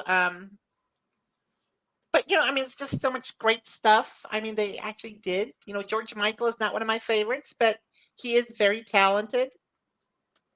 Mhm. So, Yeah, that album was huge that year. Absolutely huge in '88. I mean, it was like really so many. It's one song after another, and I think everyone I knew had the cassette. Like it was really big. So kind of one of those memories for me of that time. It was kind of the soundtrack for that whole kind of few months period where that album was really popular. Yeah, and notice the ladies are mentioning George Michael and his many talents because there was another talent that you guys mentioned when we talked about this song. So Well, yeah, when he turns around, right? He's definitely yeah, shows his I get talent that a lot there. too when I turn around too. I mean, Oh yeah. Turn around, keisters, pointing right up all in your face. Turn around, keisters. Oh Wait, what? no.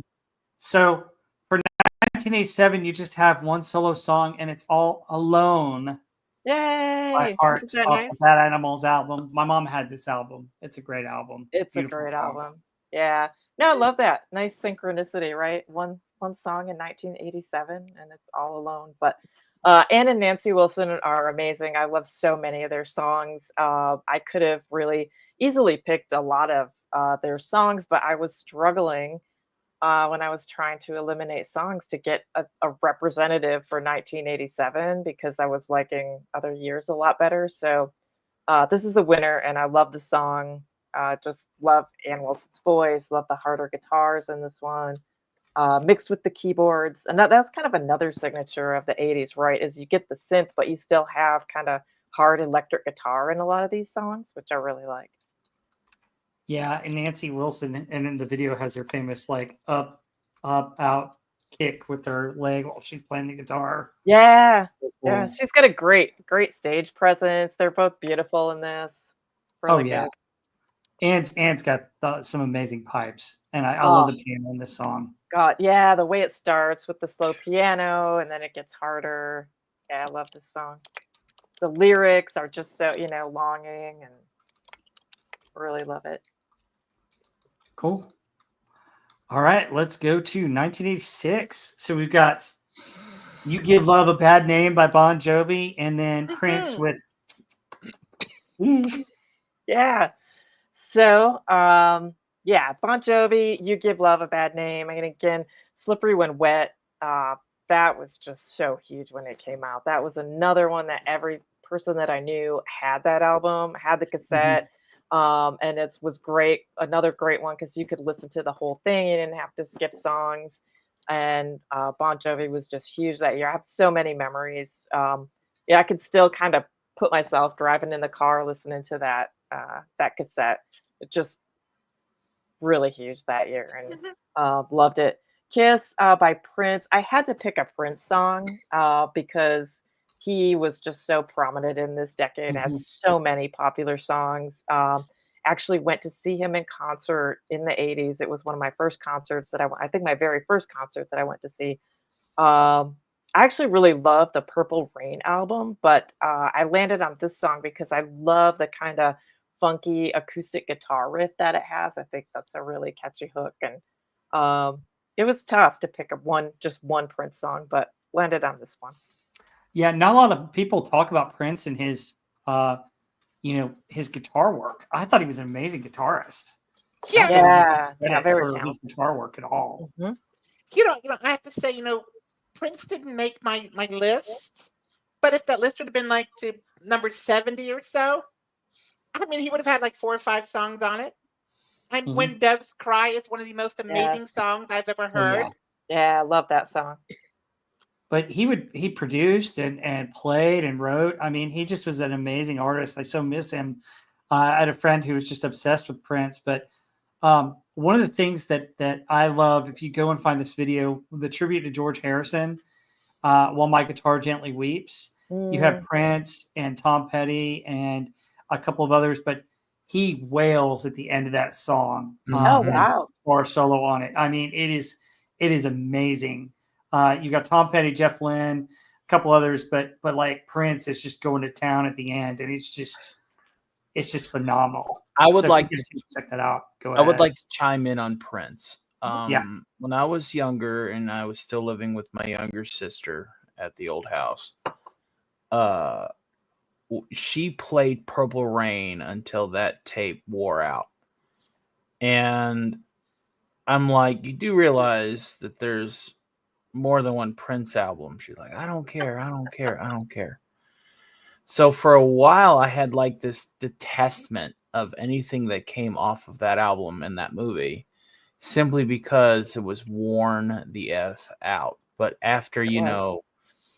10 years of like not any kind of exposure, I was actually able to sit down and listen to Purple Rain and enjoy it again. So thankfully, it wasn't beaten to death into my brain that bad. But yeah, again, we lived 10 years in the past. So this was in the 90s when she was like bumping Purple Rain, which is hilarious in my opinion. But no. The other thing I want to say about Prince, and this is just a small tangent, I won't stay too long on it, seeing as Guar is going to be discussed next Sunday. There was a leading act. There was a leading act to Guar at this music festival, and it was Morris Day and the Time, and Ooh. obviously they got the mirror out, and he was like Yeah. doing his hair in the Doing mirror. this little dance with the Yeah, mirror. yeah. And then when Guar came out,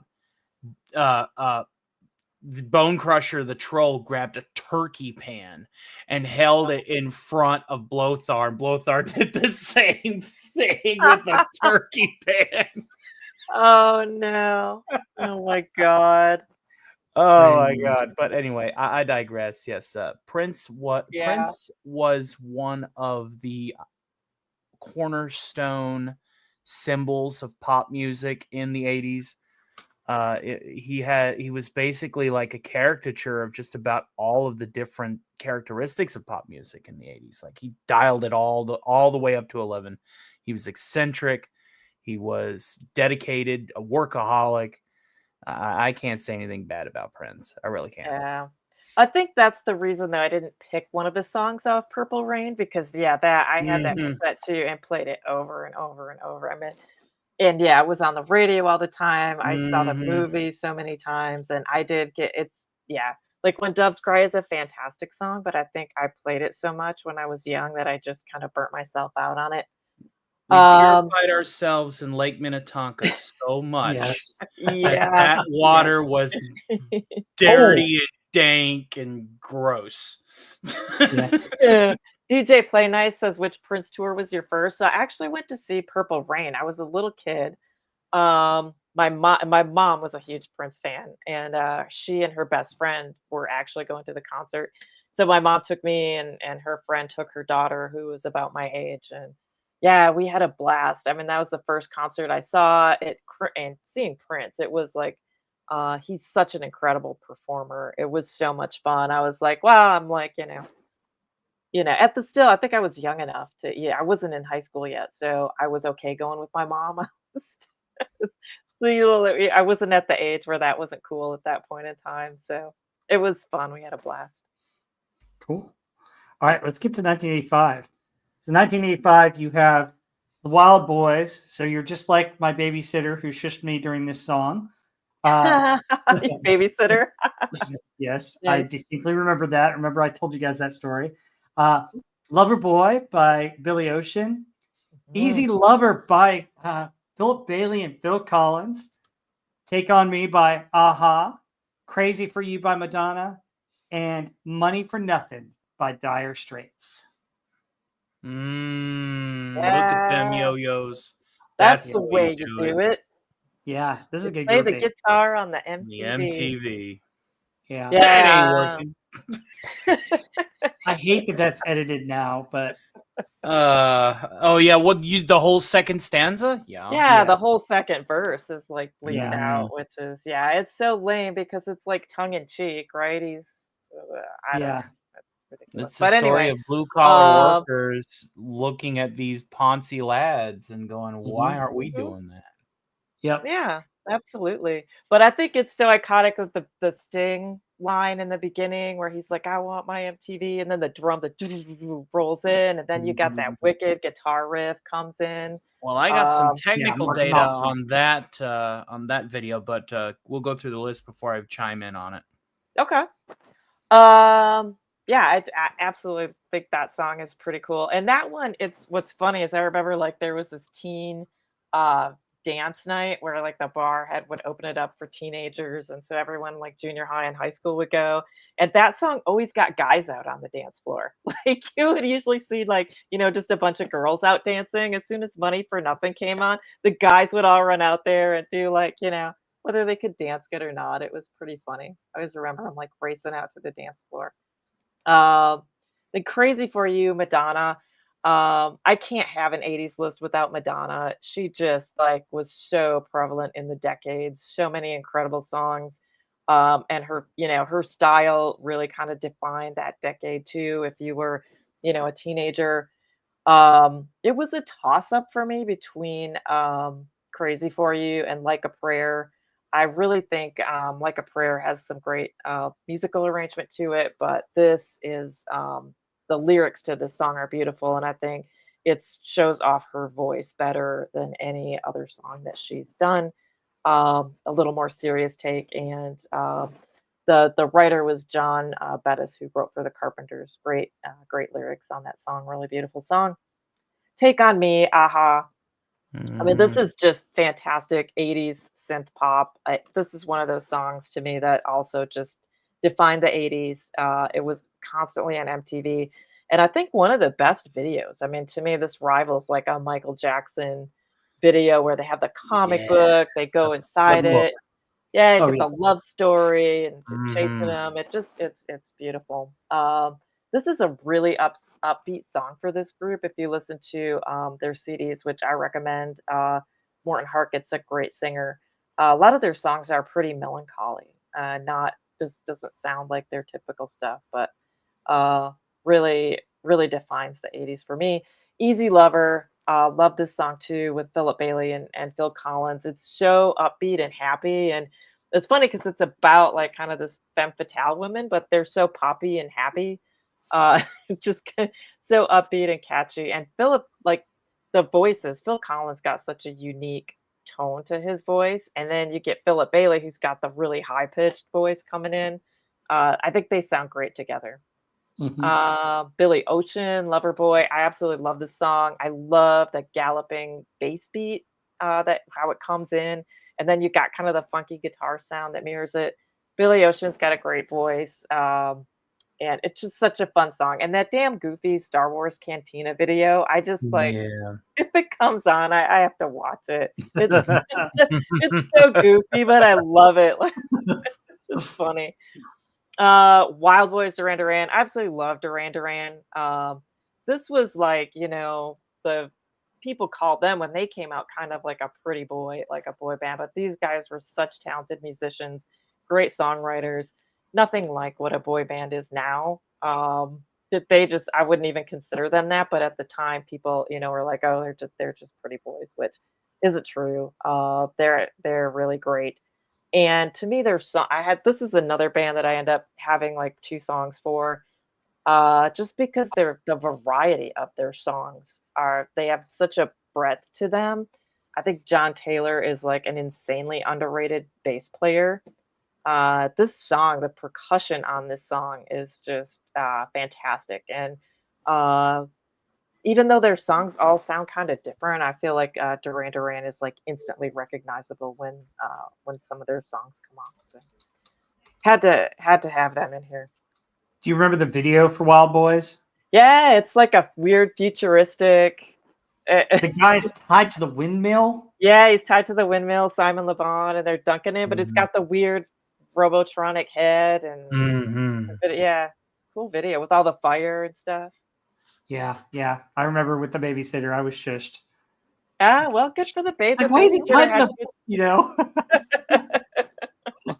probably That's just funny. trying to catch a glimpse of John Taylor in there. Probably.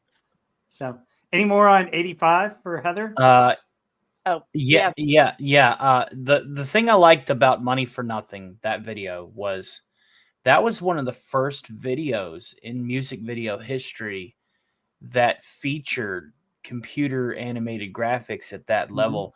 In fact, the budget was around $1 million just to produce the thing. It used computer animation with a Bosch FGS 4000 CGI system and a Quantel paintbox system, which, that was like, it boiled down to about $40,000 a second. Wow. Like that's insane. Yeah, they looked like kind of Insane.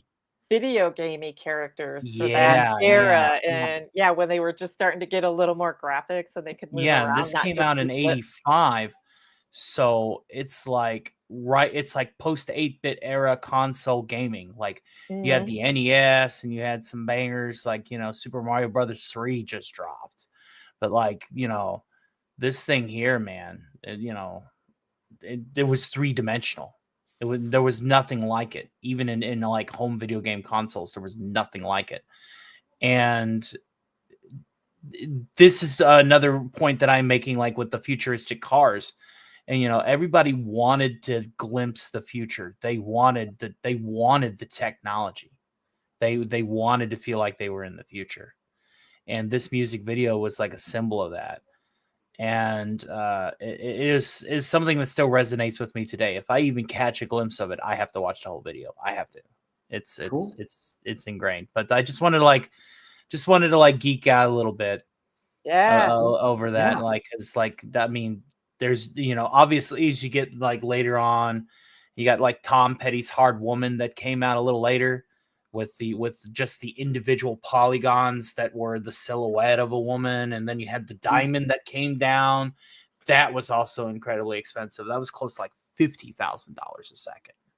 Wow. Yeah, I feel like, Yeah. at the time, everyone wanted to be futuristic, and there was so Mhm. much groundbreaking stuff going on. Like that video was groundbreaking, Take on Me was groundbreaking, and I feel like now we have more technology, but I don't see like you don't really see in pop culture so much stuff that's groundbreaking. It just kind of I don't know, everything just yeah, it is advanced, but it doesn't Mhm. you're not really wowed by anything, I guess, for the time, right? For the Like time. For that the was a time, it was wow for phenomenal. the time. I don't see anything now where I'm like, "Wow, that's just incredible that they did that." The only other point I have to make is see how beautiful Madonna looks here. If you guys aren't Yes. in, if you guys aren't in the know, she don't look like that no more. No, she Carry doesn't. on. Carry She on. was right there. That Material Girl, which is my favorite Madonna Mhm. song. She was gorgeous in that. All right, let's go Yeah. to 1984. So we've got Jump by Van Halen, which appears again. Yes.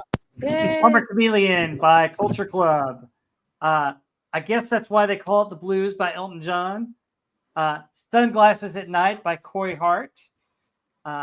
Cover Me by Bruce Springsteen. And then Oh, for the longest time. By the way, Mhm. go.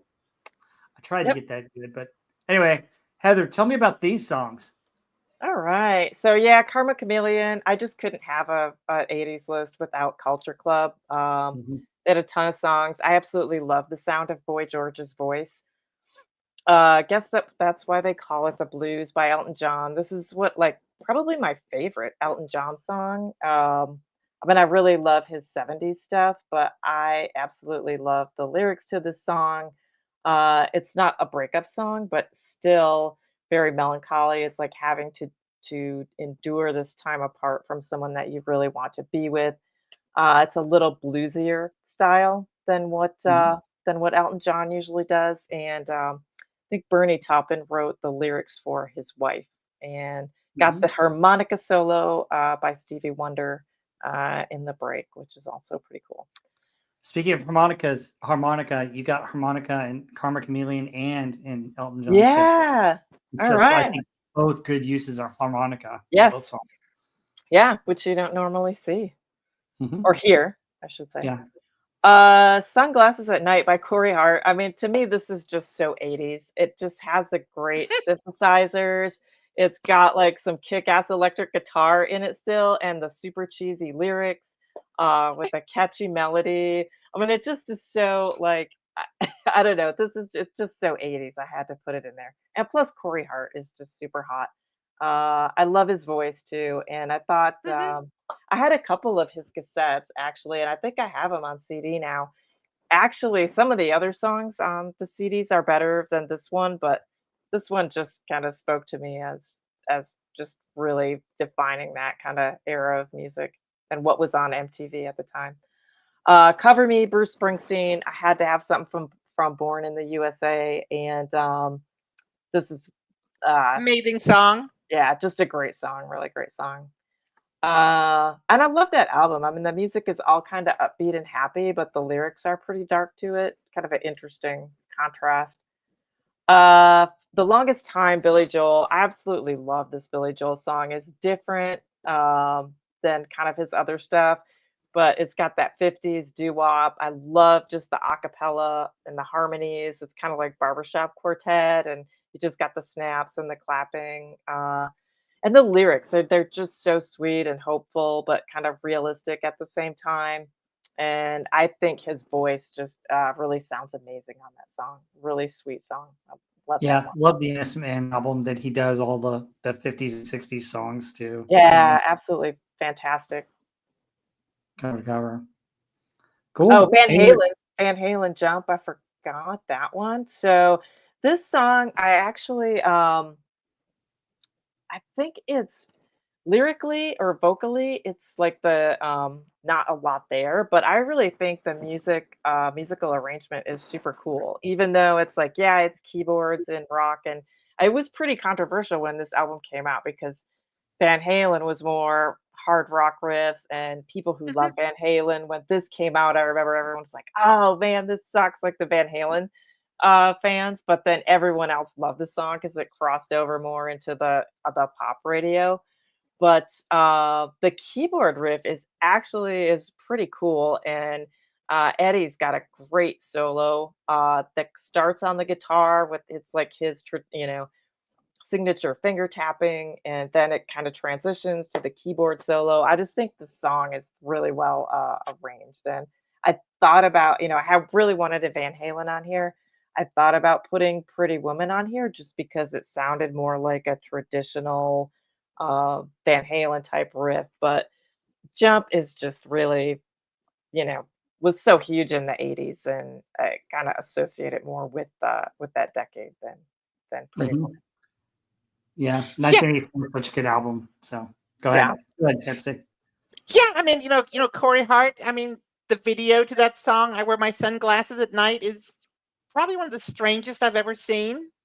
It didn't make any sense whatsoever. It doesn't. Um, and there's another video off that Van Halen album, 1984, "Hot for Teacher." Yes. Yeah, It's The theme it's song? amazing. yep. Yes. Fantastic solo in that too. Is that what all the boys in your classes say? No, Everyone? That's why you yes, like that song? no. I think many of my students like call me a witch, but that's okay. That's okay. Oh, no. All right. Anything else on 84? Let's go to 83 because Heather L has a ton in 83. Here we go. 1983 was her year. So we got Yay. Billie Jean by Michael Jackson, Sweet Dreams by the Eurythmics, Yes, Hungry indeed. Like a Wolf by Duran Duran, Mhm. Let's Dance by David Bowie, Oh She my Blinded God, Me with yeah. Science by Thomas Dolby, Back on the Chain Game by the Pretenders, Separate Ways by Journey, Stray Cat Strut by the Stray Cats, and hey, guess what, Sigvaldison? We've got a little bit of Stevie Nicks with Stand Back, There Stand it Back. is. And Yeah. then Rock the Casbah in Boy Scout uniforms. And then Photograph by Def Leppard. All right. Yeah, 83. God, this was my favorite year. I couldn't believe when I broke this down just how many from 83 that I had. But yeah, Billie Jean, a ton of Michael Jackson songs in this era, of course, were great.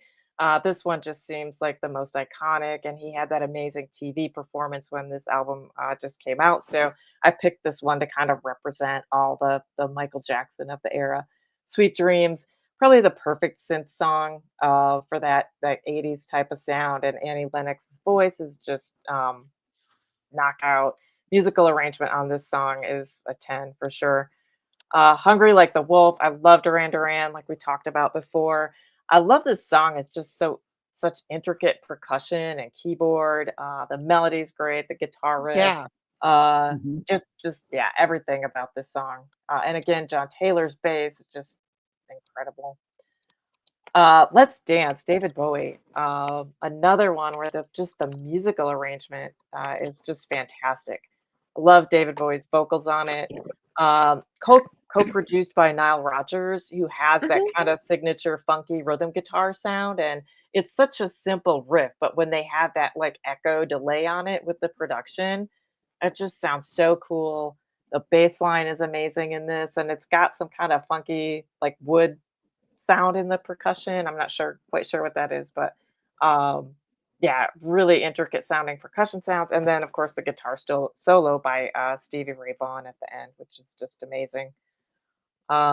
She Blind Me with Science, Poetry in Motion, brilliant song. Enough said. Back in the Chain Gang, again, The Pretenders, Mhm. another one that you guys had. I love this song. It's so melancholy, still a catchy song, but love the lyrics to that. Separate Ways, Journey. I couldn't have Steve Perry not be on an 80s list. I think he's one of the iconic voices of the decade. This was my top Journey song.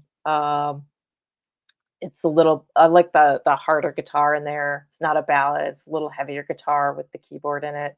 And the music video is like it just seared in my brain as part of the 80s. I still love the chick's outfit with the white leather jacket. Super Yeah, cool. I have a skirt that's almost very similar to the one she was wearing. Yeah. Yeah. That We outfit's need tight. pics. I like We that. need pics, Pepsi. Pics. That's right. You gotta get the camera on. We'll get out the mini Yeah. skirt. Stray Cat Strut, I love that 50s style, the rockabilly swing. So fun. The lyrics are great. I got cat class and I got cat style. Just such a unique, fun song. Brian Setzer got the smooth vocals, and I love the stand-up bass. It's a fun video. It's Stevie Nicks, Stand Back. God, I love Stevie Nicks. She's another one with just a fantastic voice. Mhm. This song is so different from what she did with Fleetwood Mac. I like that she kind of put out her own style. She did the 80s synth pop, and I thought this was like an interesting story that she heard Little Red Corvette on the radio, and it just inspired her to write this song. And then Prince actually came into the studio and played the keyboards on this song. We don't know. I think there's kind of different stories as to how much he actually got on, the record, the final product that came out, but it is the story that he just, she called him up and it said she was inspired and he just came over and played on the song, which I thought was pretty cool. I almost picked Edge of 17 for Stevie Nicks, but then I always see that scene. What's the Jack Black movie with the chick and she's like singing this in the bar and I don't know. It kind of ruined that song a little bit for me, but I Yeah. love that song too. I think I Stevie think Nicks Edge of solo stuff 17 is is great. overplayed compared to this one, though. Yeah, Mhm. this one's more dancey, more poppy. I think Edge of 17 is a little harder, but she just has such a distinct vocal. Just love the sound of her voice. She's another one, just instantly recognizable. Rock the Casbah. I mean, this song just rocks. Like I remember having no idea what the heck they were talking about when I first heard this song. But it's like who cares? It just sounded so cool. It's such a catchy chorus, and this was another one that was just on the radio on MTV constantly. I think the Clash is great. I mean, even though they're punk rock, they seem to be like beyond a punk band. Just I don't know if it's better musicianship or just a kind of a broader range of songs. But love the Clash, and this song is cool because it's got the cool piano in it. Kind of goes with Mhm. the drum and the bass Mhm. line. There's another cool song arrangement. And then, Photograph by Def Leppard, first song off of their third album. And they were part of the new wave of British heavy metal. And I think their first two albums were quite a bit harder than this one. They went a little more glam with this album. But I don't know. I think this is when this is when I remember them really kind of hitting big. And Photograph was just a huge song on the radio again on Mhm. MTV. And great guitar riff, great harmonies, and it's got lots of cowbell. So that had to I have do love me some of that cowbell, that's for sure. yeah, Yeah. absolutely. Oh, these are great songs. I love this set right here. That's really cool. You really captured 83 really well. 83 is my winner for sure. I love the Well, it's notwithstanding that in the year of our Lord 1983, the earth trembled at my inevitable arrival. well, there you go. So Oh wow. that does Another that does resonate with Heather L. I'm certain, especially every Friday night when she attempts to defeat me. well, now that I know that you were born in 83, I might have to rethink that. 'Cause, great year. Great year. All right. You guys ready to move You on know, to 82? Go ahead. Pepsi, go ahead. I was going to say about the Let's Dance album. That is amazing. Mhm. That is my favorite Bowie album. And I mean, there are these tracks that get played all the time. Modern Love, China Girl, Let's Dance. But I mean, you never hear Criminal World, which is probably the best song on there. You Mhm. never hear Cat People, Mm. which is another great song. I mean, there's so much good stuff on that album, but it's just not played. So, and of course, then you have Frontiers, which is, I think it's the best Journey album ever. I just love the whole thing. So, and Heather, Pyromania is where it was at with Def Leppard. Mhm. Oh yeah. Yeah. Good album. Yeah. Mhm. All right, let's go to 82. So she's got three of these here. She's got the Bangles with Chariots of Fire, theme song from that movie that everybody knows. Freeze Frame by the J. Gals Band, which is a great song. And then Leather and Lace, which is another good song by Stevie Nicks and Don Henley. Yes. Yeah, Chariots of Fire. I love this piece from the movie soundtrack. The movie was, I thought, terribly boring, but I absolutely love this piece of music.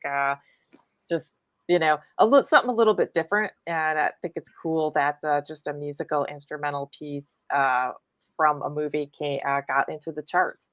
And love Vangelis; he's an incredible movie composer. Leather and Lace, yeah, Stevie Nicks and Don Henley. This is another one. It just, I don't know, love Stevie Nicks' voice, and I like it's such a great sound to her voice. And then you get Don Henley coming in, which just makes it better. I think their voices sound great together, and I love this like such sweet lyrics, but it's not sappy, and just the simple acoustic guitar. Two of my favorite artists, so having them in a duet together just makes it even better. And I think the lyrics, it kind of seems like it should be a happy song when you listen to it, but the or when you read the lyrics, but then you listen to the song and it's really melancholy. And I don't know if that's what happened between Don Henley personally with Stevie Nicks. Little backstory there, but wonder if that kind of influenced the tone of the song. And then I've Freeze got some info Frame. on that. Oh, okay, cool. Yeah, Do you want me to talk about it? Okay. yeah, you Sorry, can I talk didn't about it interrupt. now. But okay, so they were together during the 70s, and they broke up before this in the 80s. But her aborted baby that they were going to have apparently is Sarah, where the song Sarah comes from. Mm, And Leather and Lace was not originally written for Stevie Nicks and Don Henley. It was written for Waylon Jennings and somebody else. And it got to Stevie Nicks, and she asked Don Henley to be on it. They were still friends at the time, but they were former lovers, though. I right. mean, really Yeah. close. So it's interesting, the lyrics when you hear the song "Lovers Forever," "Face to Face." That's there's a little bit of real tension, real Yeah. reality in both their voices. But I So, think, if you just read the lyrics, you'd think it was kind of a happy, hopeful song. mhm. But you listen, yeah, to the tone of the song and the tone of their voices, it does sound very sad and very melancholy. Like Mhm. it gives you a completely different view based on the performance than just what the lyrics say, which I thought was kind of interesting. Mhm. Yeah, Freeze Frame, Jay Giles Band. This is just a fun one. I love the keyboard riff. It's super catchy. And I love all the camera sounds, clicking camera sounds in there. I thought it was a cool effect. One of my favorite Jay Giles Band songs, and I think they're a cool 80s band. Yeah, I mean, so do I. That's a great song. That should have made my list. I didn't think about it. But Heather, so many of the songs you have made my extended list. Yeah, I mean, Jesus, I mean, like almost all of them. yeah, that's the same thing, like, when looking at you and Tony's list, Mhm.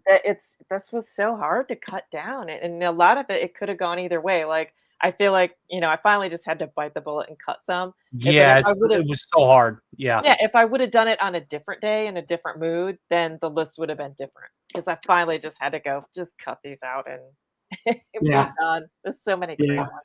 And Heather was like, "I'll have it to you this week." "No, I'll have it to you next week." "No, I I'll know. have it." Yeah. Well, Like, I have hey, to real keep quick. swapping. Oh, Oh, go yeah, go ahead. ahead. Go ahead. Oh, I was gonna say Stevie Nicks wrote this song for Waylon Jennings and Jesse Coulter, but it never made their Leather and Lace album. And so Mm. Stevie Nicks decided to sing it with Don Henley. So anyway, what Well, were you gonna yeah, say? good choice. No, I had to stop swapping stuff in and out because I would constantly be like, "No, I gotta have that one in. No, I gotta have this one in," and, yeah, it got to be too much after a while, so Yeah. All right. I like it. Let's go to 1981 and another kissing song. Wow, Heather, you got some interesting kissing A lot songs of here. kissing songs. Yep. Mhm. This on Oh, my wait. list by Hall and Oates, and another one bites the dust by Queen. Yep. Yeah, love Hall& and Oates. I think they kinda defined this decade for me as well, more earlier '80s versus the late '80s, but, I just, trying to go through all their songs and pick one, and I just like the kinda hook. I think it was a catchy, the way it's delivered and the lyrics, "Your kiss is on my list." I love that, "I only smile when I lie, then I tell them why." Just kind of a cool line. So I could have picked a lot of Hall& and Oates songs, but ended up, with this one. I thought it was kind of a cute, clever turn of phrase and, like the melody. And then another one bites the dust. Obviously, we talked about that one. It's just the great, bass line that don't played at every probably sporting event in the country, right? Probably Mhm. everyone's heard this song, even if they don't, know what it is. And, I think, Queen was kinda, like, capitalizing a little bit on the kind of more of a disco dance type of a song because it's a little bit out of character for them as far as the beat and the rhythm of it, but they actually made it heavy, like, they took more of a dancey type of beat and made it heavy with that driving bass line. You got the light, funky guitar riff in there, and, of course, Freddie Mercury, and his flamboyant vocals. It's just, an Mhm. incredibly iconic song, so Yep. All right, let's go to 1980 and round this out. Uh, yay! so we got Call Me by Blondie, Another Brick in the Wall Part 2 by Pink Floyd, and then Heartbreaker by Pat Benatar. Yep, Old Pat Benatar. We hadn't seen yeah, Pat Benatar until now. yeah, and she was really prevalent in the '80s as well, another, Oh my Mhm. God, yes. yeah, female rocker, and she actually rocked really hard. I love how heavy this intro riff is, a dun dun dun dun dun dun dun dun, it's like almost could be like a Megadeth song or something the way Yeah, it it starts out. definitely it had the percussion for it. Yeah, she's got a heavy, Mhm. heavy riff that comes out, and then her vocal, like, she can sing kind of in that raspy voice, but then when she takes it up and on the higher notes, it's just really clean and clear tone. She just has that just toughness and kind of soft vulnerability both at the same time. I think she was really great. She had a lot of great songs in the '80s, but this is the one I ended up with. Just loved kind of the heavy, hard rocking bit to it. Call Me, we had that's one of the repeats. I think it's a great Deborah Harry song, American Gigolo. Um, another. I think Rapture. Some of her other songs were good, but I think this is probably my favorite from her. And then of course Pink Floyd. Had to have them in there. Couldn't leave this song out. Absolutely. Oh yeah, these three are amazing. I met Pat Benatar one time when I was waitressing at the Hard Rock. Oh, cool. Oh wow, cool. Yeah, she was there. She was on the casino circuit at the time. I don't know if she's still doing that or not, but yeah, Wow. she was sitting at the bar. I had no idea how small she was. Yeah, She's she's like really little. yeah, Really she's like little. 5'2" or something, like a 5'1". Wow. Hey, I met George Thorogood at a bar, and I think he's only like 5'1". I think he's Oh about my the same God. size, like teeny. Wow. Yeah. Yeah, Any very cool more on though. these from 1980? Yeah, Pink Floyd, The Wall. Oh my God. Oh, That yeah. is one of So those many great iconic songs on the album. songs. Yeah. hmm Iconic album, great song. Weird Of course, movie. very weird. And then of course you So, have Call Me, which is my favorite Blondie tune ever. Swift, yeah. you met him at a bar. Yeah, George Thorogood. He was in town um, to play a concert, right? And whatever night it was. I don't know. The concert was supposed to be Saturday night. We did have tickets, not very good ones, but it was funny. My friend and I went to this little blues bar. It's like a little hole in the wall blues bar. And it was the night before George Thorogood was in town to play his big concert. And this is a great, like, they have great guitar players, like blues guitar players. Some of them, like, sometimes really like famous people come in there, and sometimes it's someone you've never heard of, but they're just awesome. Like, mostly just blues guitar and one of those just total dives. Like, if you weren't from Phoenix, you would pass this neighborhood by completely. You'd never go in there. So we're in there listening to this, really awesome blues guitar player, and we look over. My friend's like, "Oh my god, that's George Thorogood." He's like sitting down the bar, so we're like, "Let's go over there and like sit next." But he's little, man. He's so little. I don't know how tall he is, but I swear he might have been up to my shoulder. He's a tiny, tiny little guy. But yeah, we actually ended up too hungover to go to his concert the next day. And so we were like, just justified it. Like, well, we met him at the bar last night. We don't need to go to his concert. So yeah, yeah, it was funny. Cool. Well, Heather, that was a great list. I thought you did a good job on it. I like how your personality was shown in that, and I love your explanation for some of those songs. They're excellent, really cool. Okay, folks, we're gonna round it out. Coming for home on my songs. So here's how I did my list. So we had to get the top, one for the top 40 for every year, and then the rest from the top 100. And following my own rules, what I did was I took all my favorite songs from each year and I put them on a spreadsheet. And then I took from either the top 40 or one or two songs that I knew would definitely be on my final list from each year. So I got like about 12 or so songs from that. And then what I did was I took all my favorite songs for each year and I whittled them down. I cut them in half and then I kept going and I kept going. It took me forever to do it, but I got the spreadsheet for my final 40. And the editing room floor for this was very hard. Oh yeah, it was difficult, but here's my 40. And so guys, Tony's the hard rocker with the metal. AJ Pepsi one's the classic rock. Heather is the 80s mix. I am the ballad and yacht rock guy. So if you're missing the yacht rock and the ballads, oh, get ready because here it comes. All right. Oh, and the ladies are leaving for mine. I guess they didn't want to hear any of these ballads or hard rock. I guess they're coming back in a sec. So, Tony, yeah, it was difficult. I mean, I don't know about you, but like looking at some of these, I know you did a little bit more interesting than I did, where you pared it down with movies and different genres of music. I just kind of took all my favorite songs from the different years. How else did it take you forever to pare them down too, or? That's what see. It was the process of going. Oh, I love this movie. I love this movie. Oh, and it just I got overwhelmed with just trying to like do a personal list Mhm. because you really can't.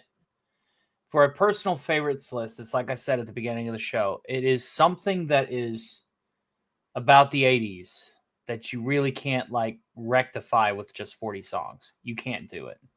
And I figured if this is going to be a sampler pack by default, I might as well, compartmentalize it into the elements of the 80s that stuck out to me the most. And that is Mhm. where that thought process evolved to that list. Yeah, and Yeah, this is with these, the other thing about it is I do listen to a lot of '80s music, so I found like mhm, the ones that I'm always playing, and so those kind of influence me also. But a lot of these are songs that I personally love. Some have deeper meaning to me. There are some songs that are like very deep to me that weren't in any of this because they weren't in the top 40, and one of them could have made it, but I didn't have it on here. Um, but here we go. Here's my top 40. And this is, I kind of arranged them in an order, but they could go in any order depending upon my mood. So here is my 40 through 31. I've got Little Red Corvette by Prince, good uh, one. Sweet Child of Mine by Guns N' Roses, Why Can't This Be Love by Van Halen, Living on a Prayer by Bon Jovi, Karma Chameleon by Culture Club, Billie Jean by Michael Jackson, Working for the Weekend by Loverboy, a great song by Bruce Hornsby in the range called Mandolin Rain. I don't know if you guys know that one, but that is a very pretty song. Two Hearts by Philip Bailey and Phil, or but no, not no, no, that's the other one. Two Hearts by Phil Collins, which is off his 1989 album, and then Take Me Home Tonight by Eddie Money. And Mhm. I love a lot of these songs. So like Little Red Corvette is one of my favorite Prince songs. I just think it's a really good rocking song, and there are a couple of good parodies of it. Um, Guns N' Roses, Sweet Child of Mine. I love the opening riff by Slash. Oh my gosh, what an amazing Oh guitar yeah. riff. I mean, that's just awesome. It's Uh, simple but powerful.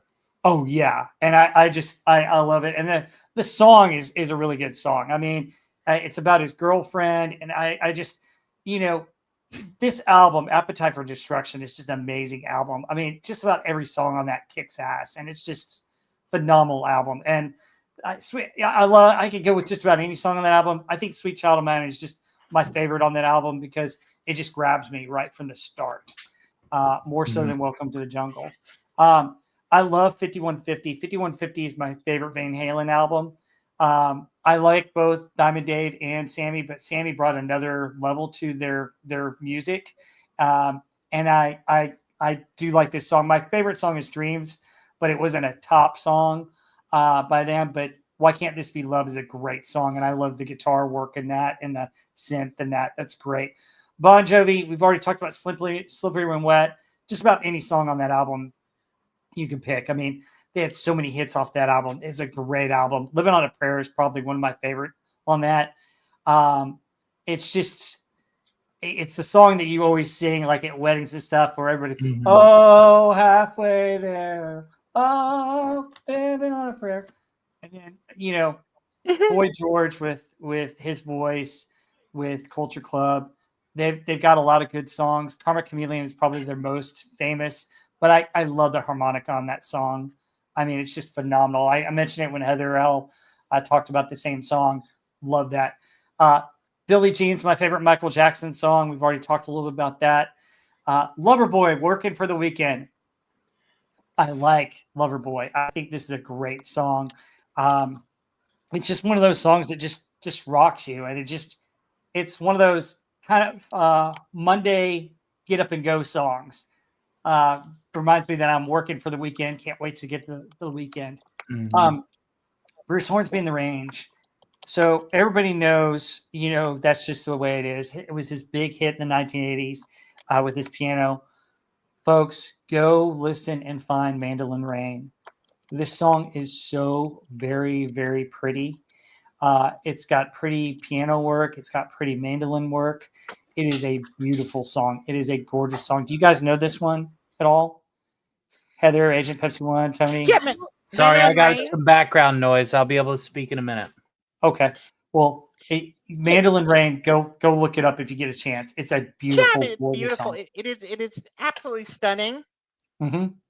And you're right about Living on a Prayer. That is, that is an amazing song. You still hear it played today. Mm-hmm. Yep. And then I thought Two Hearts by Phil Collins has that 50s vibe, and I really liked it. And Phil Collins is one of my favorite artists, so Agreed. I really love that song. And then Take Me Home Tonight by Eddie Money. I love that he brought Ronnie back for that song. And I love the little part, just like Ronnie saying, "Be my little baby." Yeah. That's one song that I should sing for you, Rob. That's in my range and register. But the late great Eddie Money. I mean, I couldn't leave him off this list. I love that song. I always loved that song in the 80s. But any comments on these songs? I know we've commented on a few of them. I will check into that Bruce Hornsby song, "Mandolin Rain." I will give that a spin. Yeah, give it a spin if you get a chance. You know, I gravitate towards piano work. So Yeah. Oh yeah, if you say piano, I say, oh how much? yeah, yeah. I'll have to You'll check dig it it. I out. think.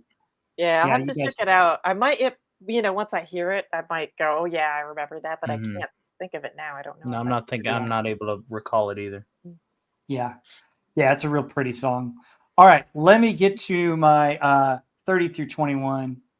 All right, so I've got my favorite Air Supply song, "Making Love Out of Nothing at All."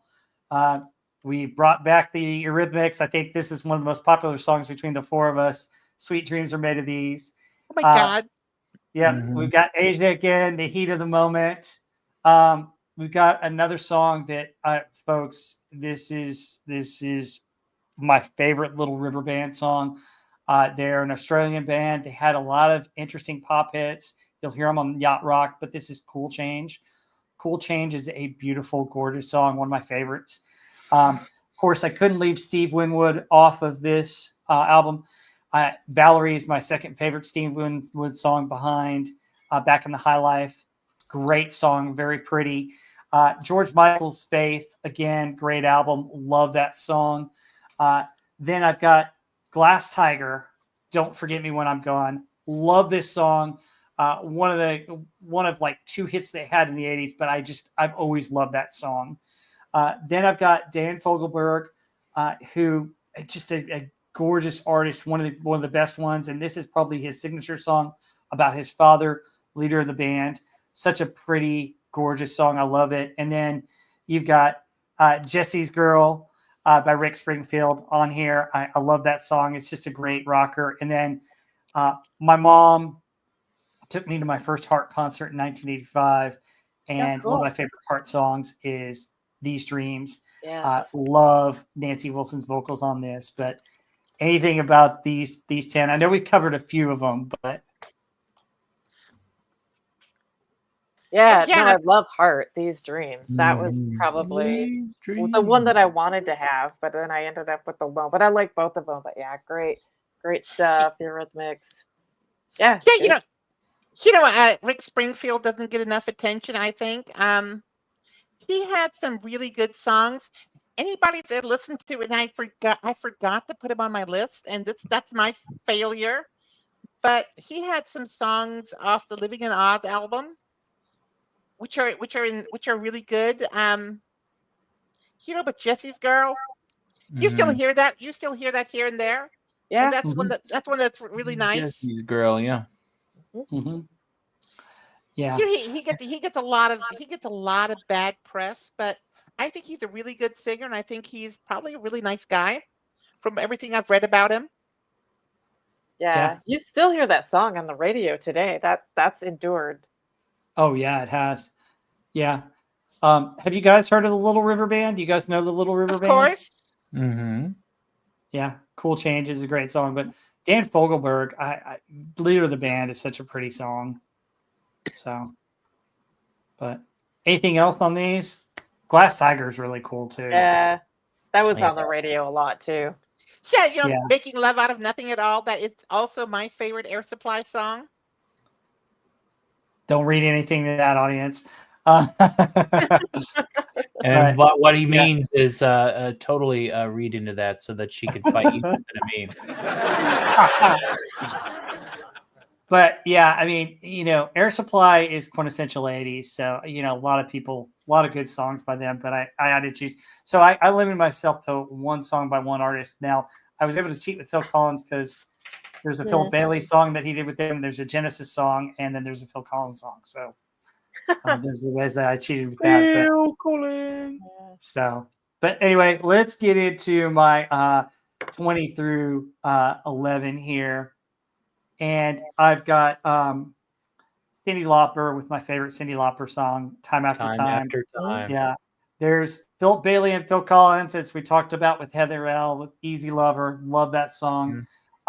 Here's my Foreigner song. I Want to Know What Love Is. It's my favorite Foreigner song. One of my favorite Toto songs is Africa. And the cool thing about the tape is if you flip Africa was the last song on side 2. Flip the tape over, and you got Rosanna. So that's cool. Those are two of my favorite Toto songs, but Africa is one of my favorite all-time Toto songs. Then I've already talked about this song, but the Bangles, Eternal Flame, that's my favorite Bangles song. It's great. And I know you guys are going to probably rip me for this one, but I do love Paul Davis' 65 Love Affair. I do love this song. Do up, diddy up, diddy up, do up, diddy up, diddy up, do. 65. We'll let you have it. Hey, man, everybody's got their guilty pleasure. Everybody's got their guilty pleasure. You're fine. Yeah. So my second favorite song by the Police, Every Breath You Take. My favorite song is on that same album, but I'm not going to tell you what it is. Then I had to have a Christopher Cross song, and oh my gosh, Sailing is just such a pretty song. I love the guitar work in it. I love the little chimes in it. I love the keyboards in it. I mean, it's just a beautiful, gorgeous song, and he won all the major awards for that album. But yeah, it's just amazing.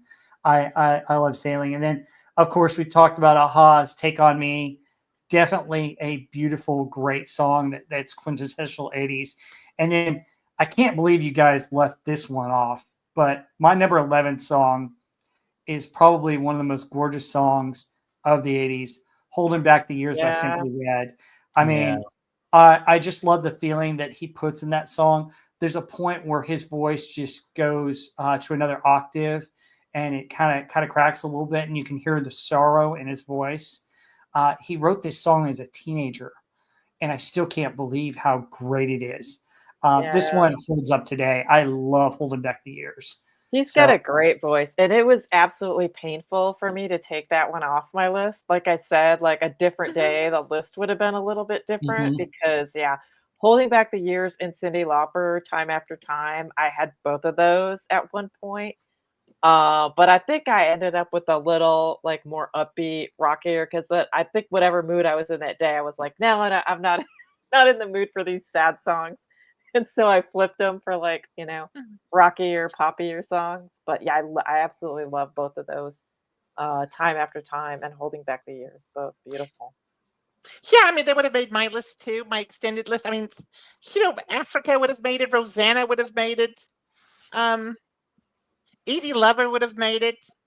And Sailing, probably not so much, but certainly Ride Like the Wind would have made it.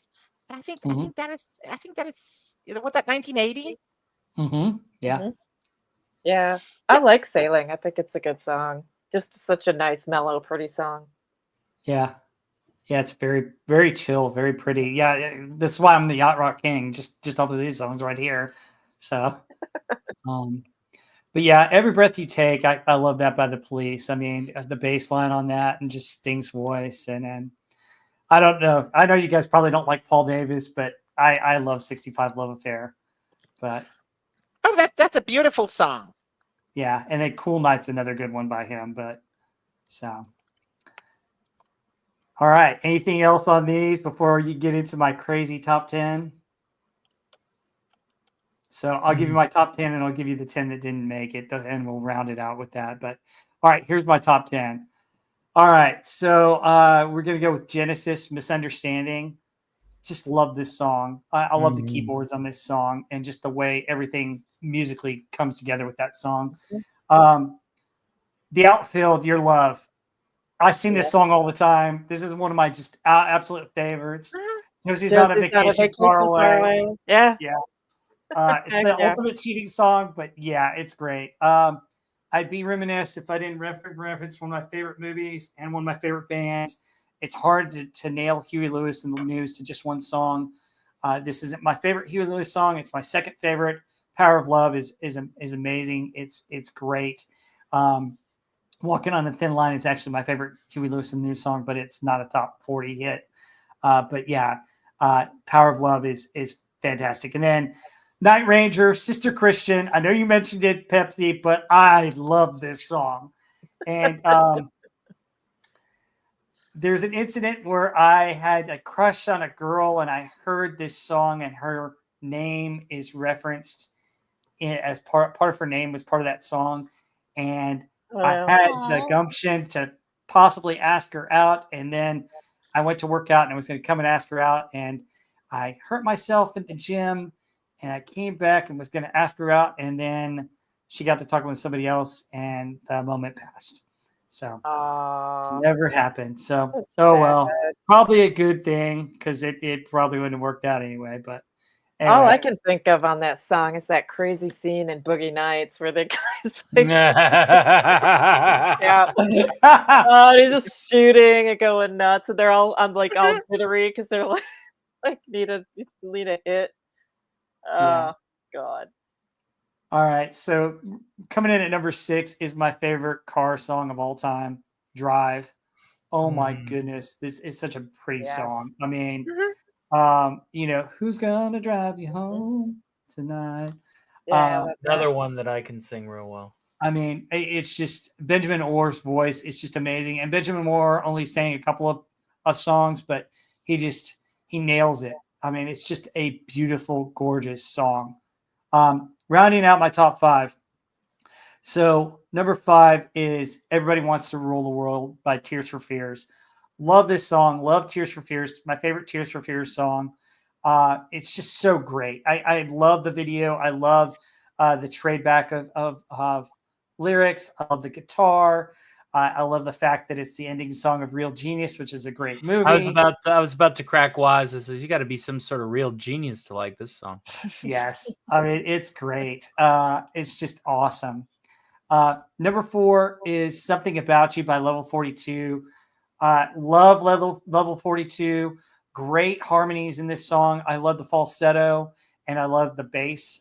You've got Mark King, who has the slap bass, who practically invented the slap bass. He's amazing. Love this. This is like one of my favorite Level 42 songs, and the video is kind of wild, but it's really good. I love it. It's one of my favorites. All right, so number 3 is probably my favorite U2 song of all time. I still haven't found what I'm looking for off of Joshua Tree. It is kind of my life in a way because in some ways I haven't found what I'm looking for, and I love the imagery on here. Favorite verse is you bore the cross, loose the chains, carry the cross of my shame, which is religious in nature, which I just love. And it's just, it's amazing. I love that song. And then for my final 2 songs, I wanted probably my most pick me up songs of the 80s that these are songs that are very poppy, very popular, kind of cheesy, but I love them. Nothing's Gonna Stop Us Now by Starship is a good pick-me-up song for me. I always think of the movie Mannequin. Love Kim Cattrall in it, but I love that relationship song. It's something that I always send to people to wish them a happy anniversary, and it's like the song that if I ever find her and get married, not saying that would be our song, but I'd want to love like that. If you listen to the words, it's a couple that sings it. And the most unique thing about it is they flipped who sang what. It was supposed to be reversed, and that didn't work. And they flipped it in the studio, and it sounds great with Grace Slick and Mickey Thomas. phenomenal song. Love it. And Yeah. then final, my number one song, Hall & Oates. I had to limit it to one Hall & Oates song. I love Hall & Oates, but this is my favorite Hall & Oates song, You Make My Dreams. It's something that I'd love to be able to say about a gal if I ever find her. But it's a good pick-me-up song. I love the keyboards on it. I love just the tune. It's one of those things that it gets you going. It makes you feel good. And that's what I think of in the 80s. It reminds me of my youth, but these are songs that mean a lot to me because they make me feel good. They remind me of the past, but they have this beat. They have a rhythm to them that pick you up, So any thoughts about these top 10?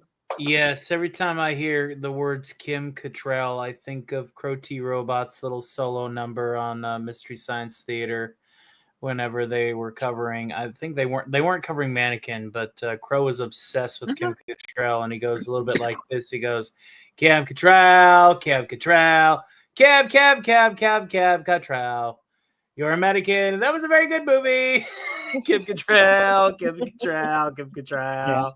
So that's burnt into my brain. And then there was that part where he put the wig on, and he was pretending to be Kim Cattrall.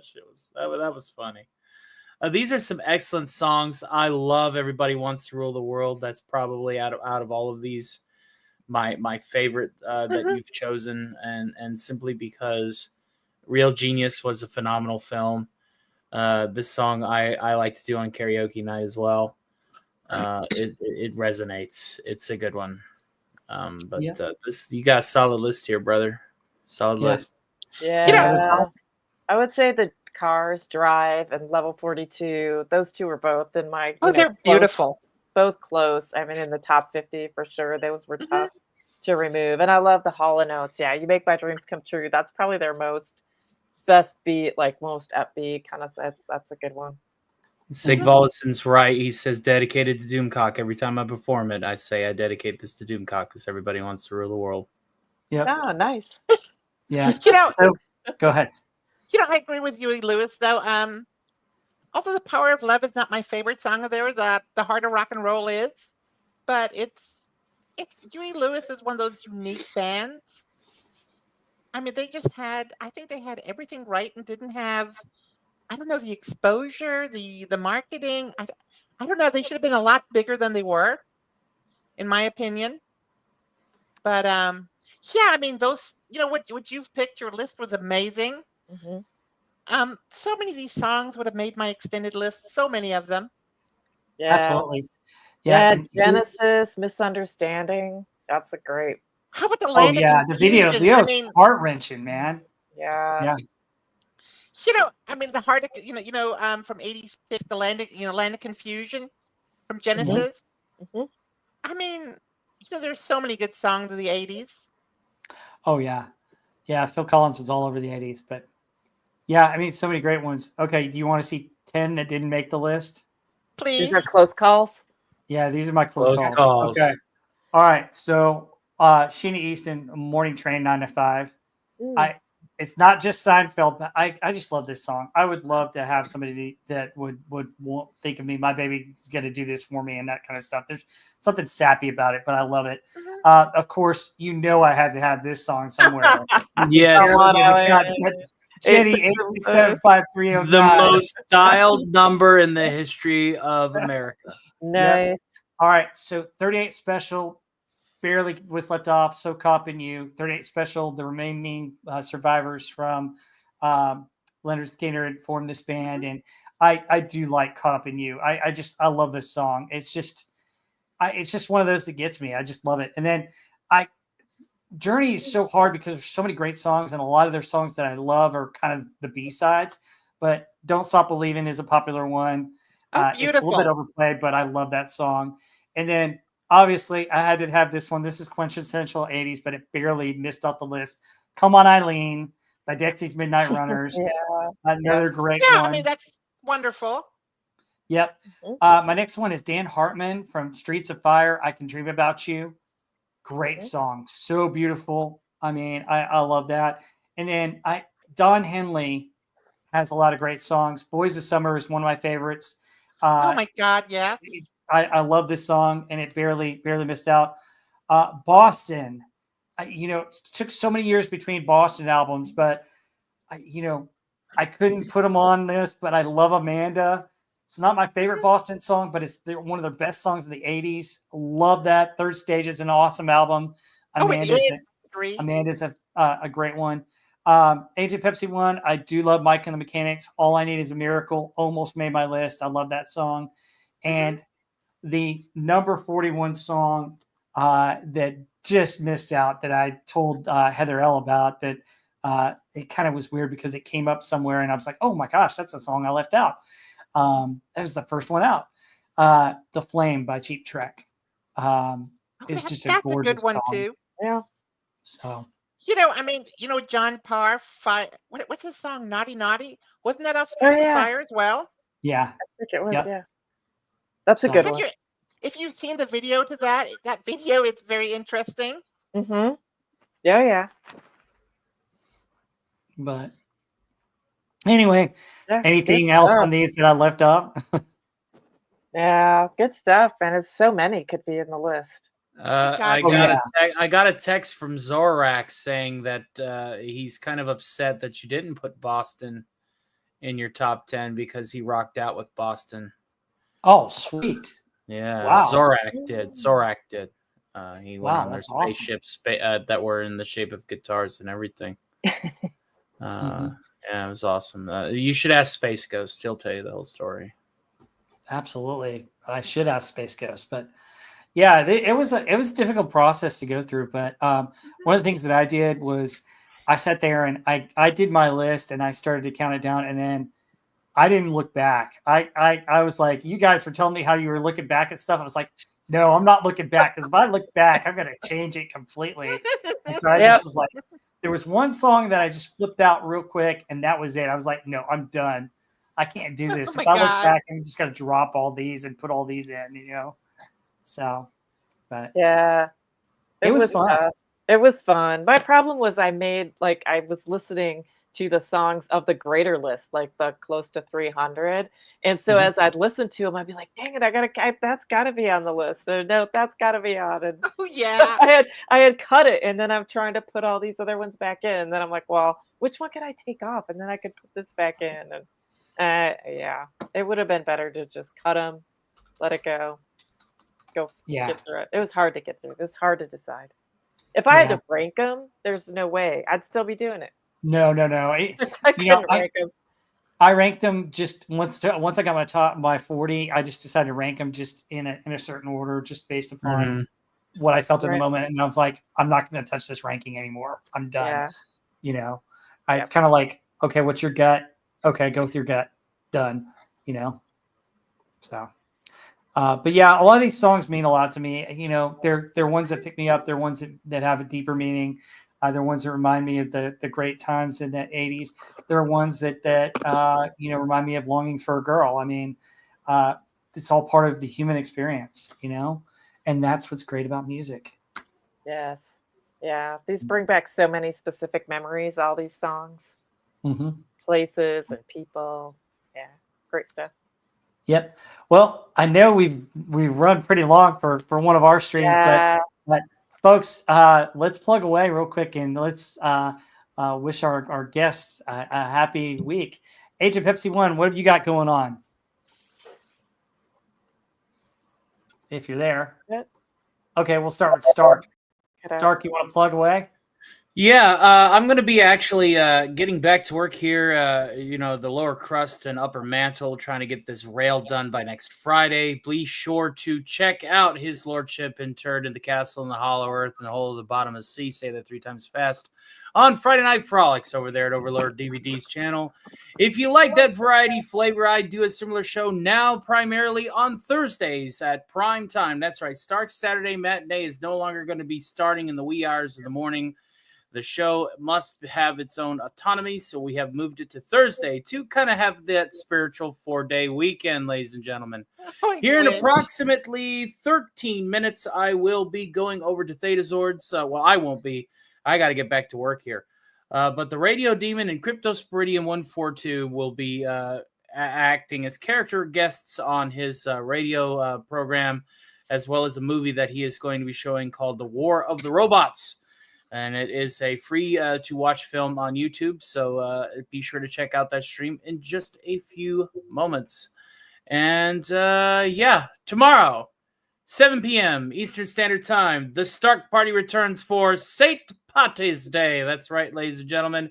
We're going to put the game show up for a week because St. Patrick's Day happens to fall on a Monday. I haven't done a long-form Stark Party in a while. Of course, everybody here is invited. Everybody will have a link to the show and or to the chat.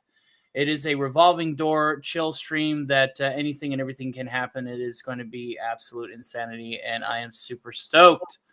So without any further fanfare, I'm just going to go ahead and see just how the guys are doing down here. Give me 1 second. Hey! No. You don't drop that there. I'll be back in just a second. Okay. Agent Pepsi One, anything to plug? Yeah, I have my YouTube channel, but YouTube's still giving me hassles. But I'm going back to work tomorrow as well. Damn germ reactors. But I just wanted to say thank you to you all. This was a wonderful, wonderful podcast. I had a lot of fun, and thank you to the audience. That's just it. And the real Miracle Man, playing on Ozzy Osbourne. It's not him. It's you, Rob. Wonderful for getting all the picks for the album. Yeah, definitely. Thank you. Thank you so much. Heather, anything to plug? I know you're not a YouTuber, but you got some wrench duties.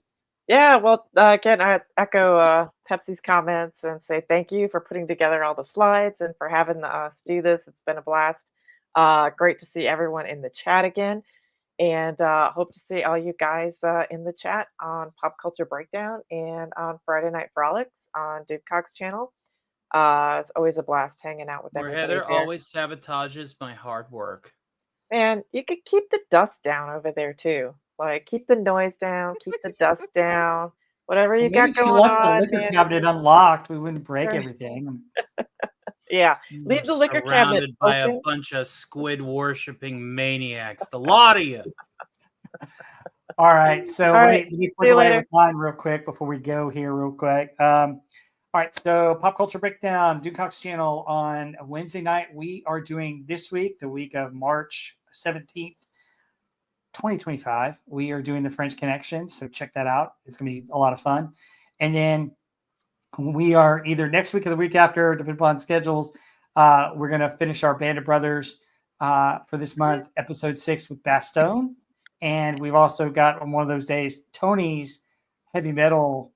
Oh yes, I keep forgetting. That's coming up. That's coming up, and then 23rd. Yeah, We're thinking the 23rd for both of those. So stay tuned for both of those shows, and then next month, folks, stay tuned because we're about to swing into the 70s, and we're going to kick it off with the 1970, and we're going to go through the top 40 of 1970 with this panel. Oh, so yes, stay tuned for indeed. that. So going through the entire 70s, swinging 70s. So stay tuned for that. If you love 70s music, stick to this channel because we're gonna rock you. So anyway, thank you so much, channel. I thank you so much for staying with us. Folks, share the stream, like the stream. I know it was a little bit of a longer stream, but I hope you guys enjoyed it. If you get a chance, pick a segment and tell me what your favorite songs of the 80s are. Share your list. We will probably have lists with the videos coming up in the next couple of weeks when we put those together of all these great songs that we covered. So until then, take care. See you guys on the next one. Bye. Night. Night. Bye. Have a wonderful time. Hey! That don't go there.